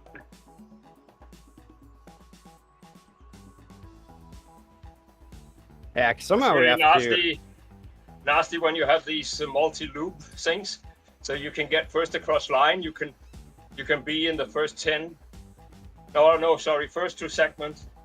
You can take all the places if you have enough rounds. That's a little bit arrogant. Yeah. Yeah, 'cause the big thing will be trying to keep everybody together to maximize points and also still get the front of things. That was a bold move, Rick. Taking a coffee stop coming up on a pace partner. Oh yeah, I didn't even think of that. I just needed to make an adjustment. I do.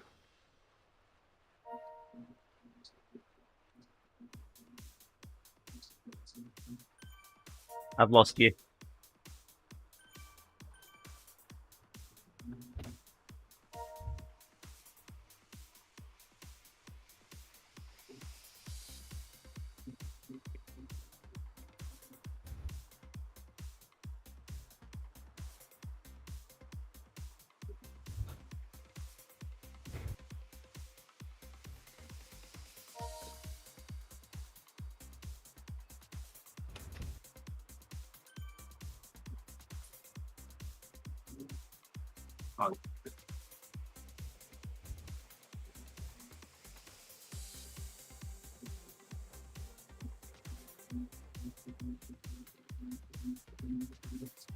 I should just get another coffee stop in before we finish.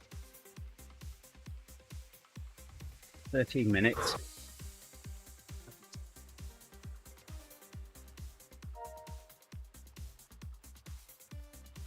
Will be about 21 minutes of riding left yet. A bit more, 22, 23.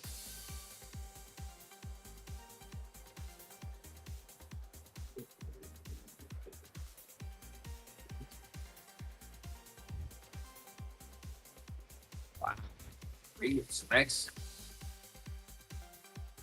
Definitely just having one of those times where it's like my heart rate to power is good, but when I start pushing 3 watts a kilo, it just doesn't feel right. I think it's just, I think my load, accumulated load's a bit high. I think it's overthinking it.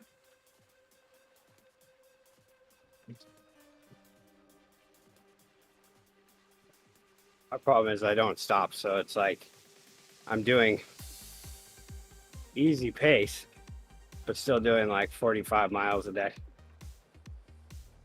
And it does show rest, but it's not really a good drop in my accumulated load. As long as you follow the rest of wise of your Garmin, you'll be okay. Yeah, that's all I have to do. My Garmin did hit it dead on though this time around.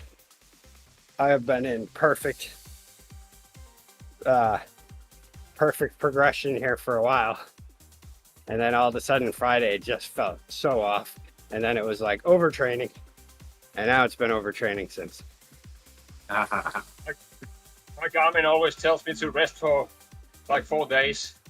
And then I tell, hey, you only have half of my workouts. What's going on here? And then if you actually did rest for 4 days, if you followed that advice, it would tell you you're detraining after. Yeah. It would be like, It's so you're doing a horrible job. inconsistent, man. It's like they have metrics, but all their metrics aren't synced up. So like they give contradictory advice if you don't know what you're doing. Oh yeah. Yeah, it's quite an amazing thing. So if I followed what you say, then because I mean it also means like for the rest, it also means recovery rides, but it's like I don't know, I've noticed the most improvement when I go against it Yeah. on a building phase. But I do listen to it if it makes sense when I'm overtraining. Because I knew I was getting there. Because I had an issue where I started out this block of 3 weeks with trying to start out where I had left off. And then realized at the end of that week, like, that's not a good place to start off. This is a bit high. I can't do this for 2 more weeks trying to improve over that number. So I dropped it down.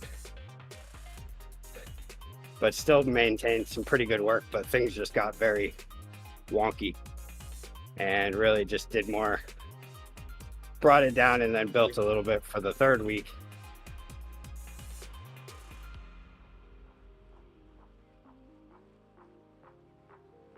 Because 1100 TSS by the end of the week is not a good way to end a first week if you're trying to build on top of that for the next 2 weeks.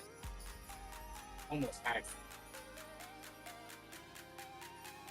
I found. So what is your I think FTP set at?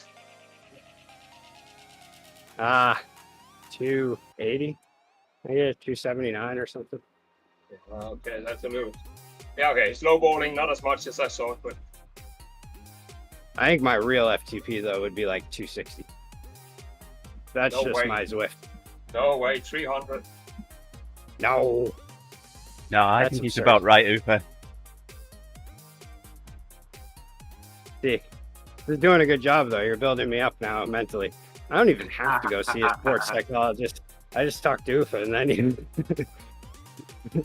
When I was Cat A, my FTP was 280. I mean, that group ride you did with a 37k average, that's definitely 300 watt FTP. No. I Yes, think well, also considering that you're way more than me. I mean, my average for it was like, of course, it was 4.5 hours long, but I don't know. 280 already seems kind of high. And my Garmin always tries to set me at around 260, something like that. It's not a physical value, it's a abstract value, so you don't have to relate anything to it. It just has to be correct.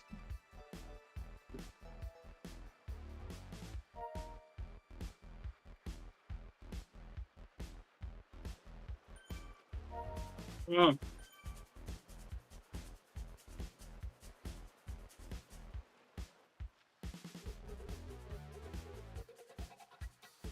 gotta hit the weights this winter because I don't know if you can tell or not, especially from this camera view, even more maybe than the other one. I have some room. I could add some muscle up in these bad boys. The only weights you have to hit is the weight scale so that you don't get underweight. Well, yeah, that's the thing. I also need to build a little muscle to maybe bring it up a tad. But I was looking at the Fast Cat plan for off-season weight training. That looks pretty good. Other than the fact that I absolutely hate squats. Least favorite workout of all time. Go look at the 50 most fastest bicyclists in the World Tour and look at their upper bodies and then Oh, make a yeah. new plan. We've had this there's conversation absolutely before, no- Rick. My There's favorite absolutely no exercise, upper diddly body work. squats. Yes, the diddly squats. are good. I did a few reps of those yesterday Yeah, in between doing things. I did a few diddly squats as well. Since I figured out my antenna situation, where if you just look at it for a second instead of just going, oh, it's not working, and you actually go check the connection and realize that it's not screwed in tightly then to the coaxial, then you'll actually get the football games. And so then I watched some football and did not set up my weight area downstairs. You can work on your back if you really have to, in order to get you in a good position on the bicycle. So, little bit on your stomach, but upper body weight, it's all that weight when you're on a bicycle. Well, and all that they're talking about in this one is it's just squats, leg presses, and hamstring curls. But like doing them, you know, going through the first, I think it was like 2 to 4 weeks or something for, might have been 2 weeks of low weights, getting used to it, building up a little bit. And then it was like max out, find your max out. And then can't remember what it was for that. But then, and then it's like the actual strength training.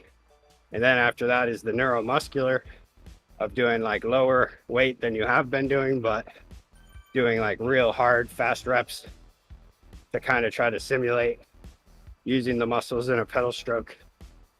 And then after that, it was like low gear pedaling to in like, you know, low zone to try to just do more strength pedaling stuff, all mixed in with some endurance riding. And apparently if I do it one season, my legs will be swole and my upper body will be small. But I do also like the idea of maybe while I'm doing big arms. maybe, well, I don't want big arms, but I do want them to do what I need them to do. Right. Yeah. Like being able walk to around. carry stuff. Yeah, I do work with very heavy kegs sometimes. Yeah. Which a lot of that is back and legs, but arms are also helpful. Do you have people on time limited contracts over there? Because mostly over here we let them do that work. What was that? I missed that. Don't you have temp people, not people that were not on a contract? Because normally we leave that work to them over here.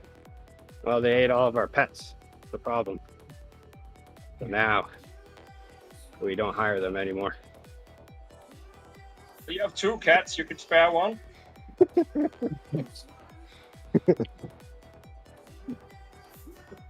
No, we just go ahead. We don't do any extra frills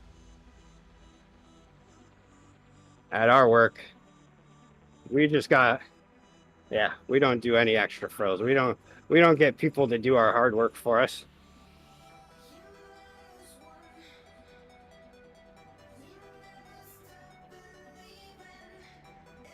We even do our own landscaping. I mean, not us, but the owner comes by and does the landscaping. They're very, they're very Maine people for sure. They got that main idea of, why would I hire anybody? I could just do it myself and work 20 hours a day.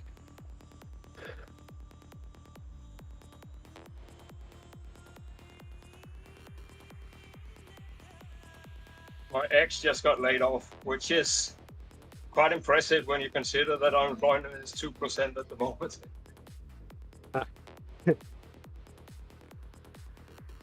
Hey, should we turn left here, Rick? Do a little climby climb. Oh, I wonder Yeah, what the climb is today. We've ridden for 2 hours to get a route badge. Let's not and say we did. That's my thing is, yeah, that's how I end up being like, man, why did I do that? Every time.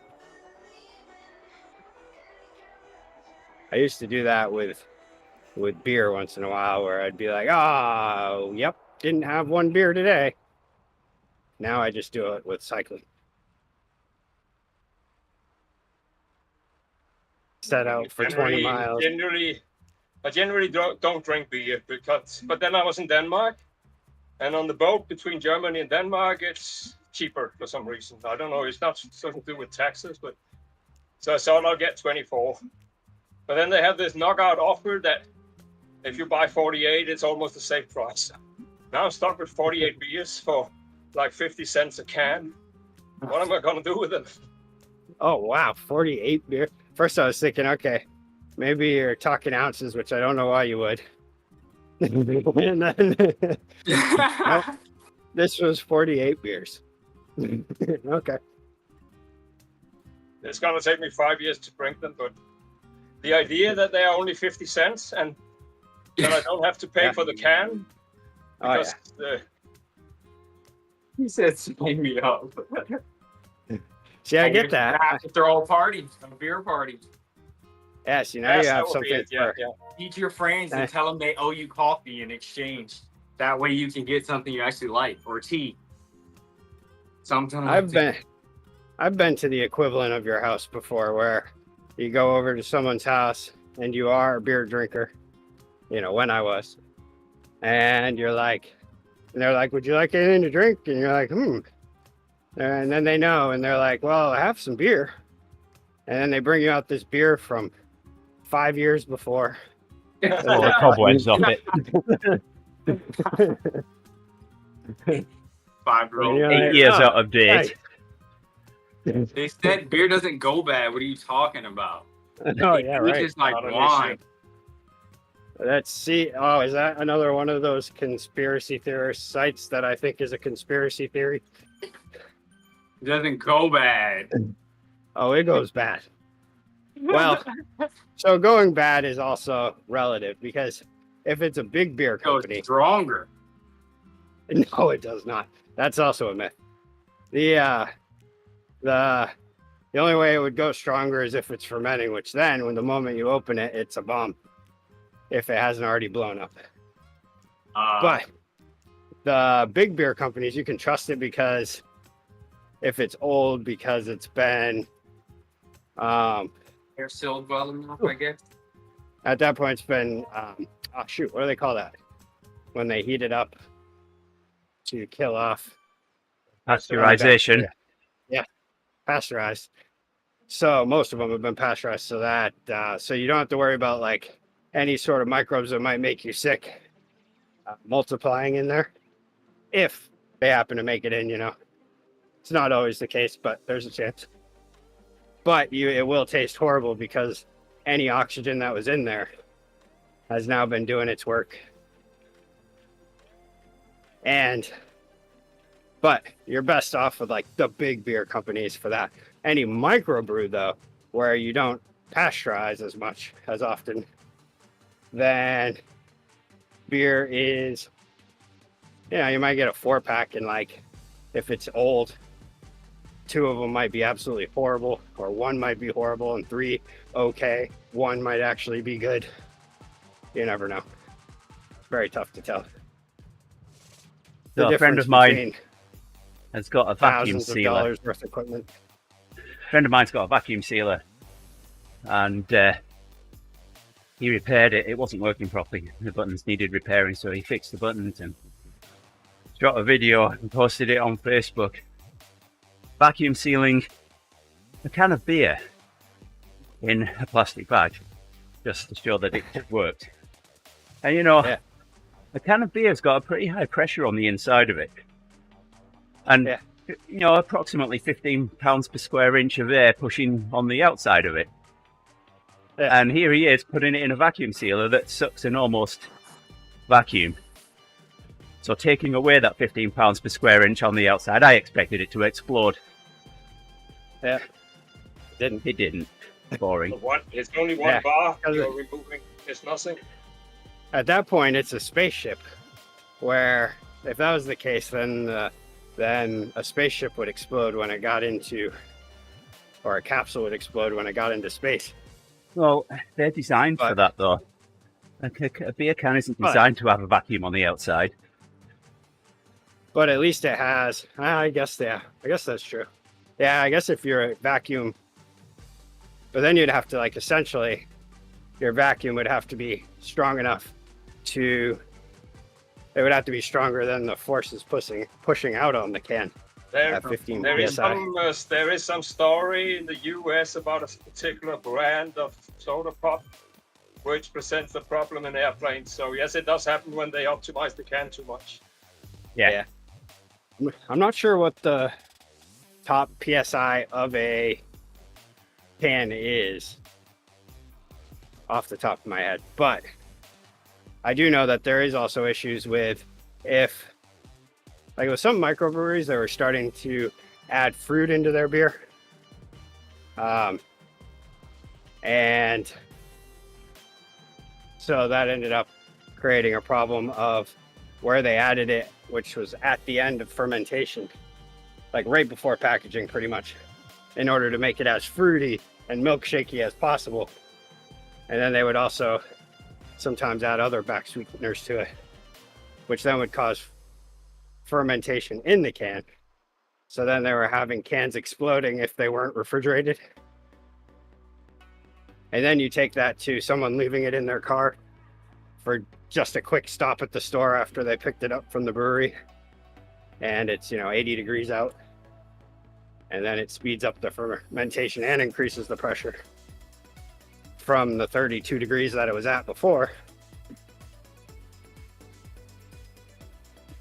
But yeah,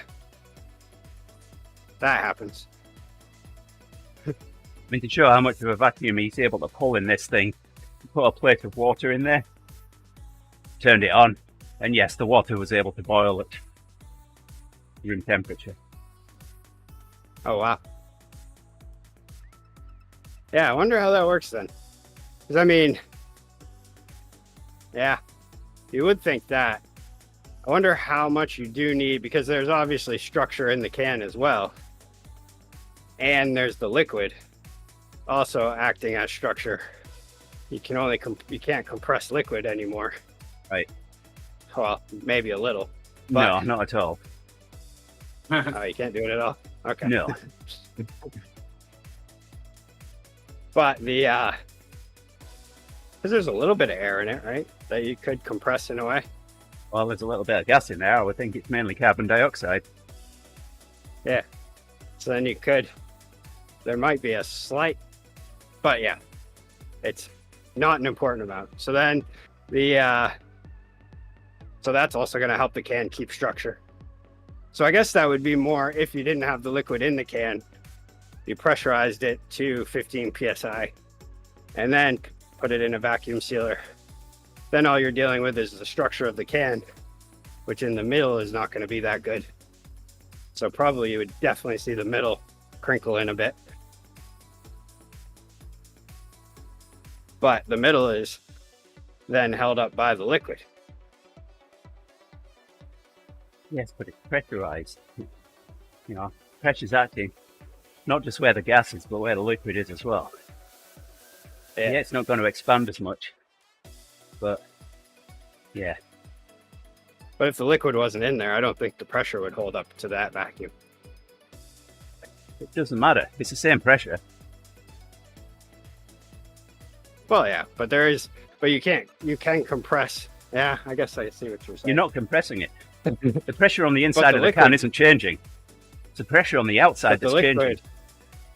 Yeah, but it can't compress the liquid because the liquid won't compress, but it could compress the air. But you're not compressing what's inside the can. You're not even expanding it unless the can ruptures. Then it's expanding. But if the can crushes, then you're also pressurizing what's inside the can. But pulling a vacuum on the outside of the can isn't crushing it. Neither is taking a can into space. The pressure's on the inside of the can, not on the outside. Well, yeah. But it can be on the outside in a negative form. Oh, as soon as you put it in a pressure vessel. PSI instead of bars or megapascals, I knew that this wasn't going anywhere. Well, Rick's trying to do math and he's failing. Oh no math involved. Just thinking about it. I feel like you could still though, because you can compress with a vacuum. You can compress a structure, And I Yes, feel but like if only if you the vacuum's on the can inside of the structure. so you don't and the even need vacuum- that much pressure on the outside and the The inside. vacuum wouldn't be on the inside of the can. The inside of the can's pressurized. So in the end, you're telling me that at the beginning I was right? No. Because in the beginning I said Some it's like point the you were space- right. Let me put Rick, it like that. I'm gonna mute him in a minute. In Come the on, Rick, beginning, I was focus. saying Rick, that- Rick. We've nearly finished. Yeah. I know. I see this. Let's talk about the race tomorrow instead. But before, let's talk about my race this weekend. I got 17th. It was okay. Not the Oh, yeah, best. right. You raced Last this week's was my best points ever for a race completion, but the place didn't look super good. It was 33 out of 64, but I got the highest amount of points ever, which means 33rd was good because everybody who beat me was actually better. But I did beat some people, so that's good. And this week, I got 17th. My points grab wasn't as good, but it was pretty good. We'll see when they're done the calculations where it puts me. But we have one more race between now and then. Actually, two. We have Rochester, New York, and we have Hyattsville here in Maryland. And then after that, Charm City, the big one. Hopefully, as long as everything's good by then, 2 more weeks of getting ready. And yeah, it's a pretty good race. It was tough, man. My legs were shot. I should not have done that race on Thursday after having done that time trial with y'all. Maybe not my best choice. And then on Wednesday, I did practice at the track. So I had 3 back-to-back hard days. My legs felt like a shell. But yeah, it was good though. All right, I'm going at 65k. Nice. Oh, I just got a message for about work stuff. Mm-hmm. But As long it's as not it doesn't do what you pressurizing cans, oh, it's fine. it won't be. I know what I'm talking about. Pressure is my forte. That's what I work around all the time. You give pressure, huh? One thing you have to watch out for is a vacuum, definitely inside of a vessel, though. Holy, so one thing you have to watch out for sometimes in cleaning a tank, if you say give it a hot water rinse, you use that to break up stuff, and then you have to cool the temperature down to run acid. Acid does not like anything over 140 degrees Fahrenheit. And typically, in this process, it doesn't. And so when you start cooling down, if you don't have a way to vent, you can crush that tank so fast. Yeah. I've only seen pictures, never done it. Well, that's how steam engines work. Steam engines don't just put pressure in one side of a piston, they also collapse the pressure in the other side by spraying water in. Yeah. Wow. Cool it down. You're really into science. I guess I never really. Engineering and science is. You're really big into those two. I'm kind of geeky. Yeah. Nothing wrong I'm with not- that. I'm not just happy knowing something works, I've got to know how it works.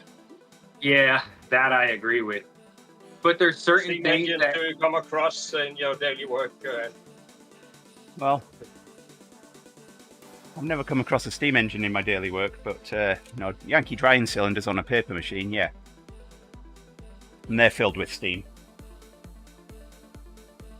Oh, here is another instance right here. Remember what I was talking about earlier about my work and the way that it goes? Yeah. So the issue is, this was the day, Craig is the guy who took over general manager for me a while ago. And he had decided today, he had wanted today off just to have an extra day of the weekend. He's typically working a lot because, you know, that job's great. And so apparently he got a call about water leaking into where we keep the grain. It's off the ground, so it's not getting wet, but something's leaking in the wall, a pipe of some sort. So now he has to leave his camp, which is in Lewiston, or outside of Lewiston, which is about a 2-hour drive if traffic is good to you. And so that he can take care of it, which I said, well, I can take care of it, you know, I can do the calls. I can go ahead and find someone to come take care of it. He's like, no, they want me to take care of it. He's like, I got to cut into the wall and check it out. I'm like, oh, okay. Yeah, never mind. I guess you could take care of that. Wow, absurd. Let's not call Why don't anybody. they call a fucking person You who know? does that for a living? You know? All right, that's me done. On that Call note, a carpenter. I'm going to Call a bring the plumber. stream down. We'll be back tomorrow with the Cape Crusaders. Craig kind of looks like a plumber. TRL. So until then, say it, Rick. He does. He bends over, his pants come Rick. down and shows cracks. So. Hello, Rick. Bye-bye now. There you go. All right. Rick said goodbye. So on that note, I'll say goodbye as well. Take care, everybody. Bye for now.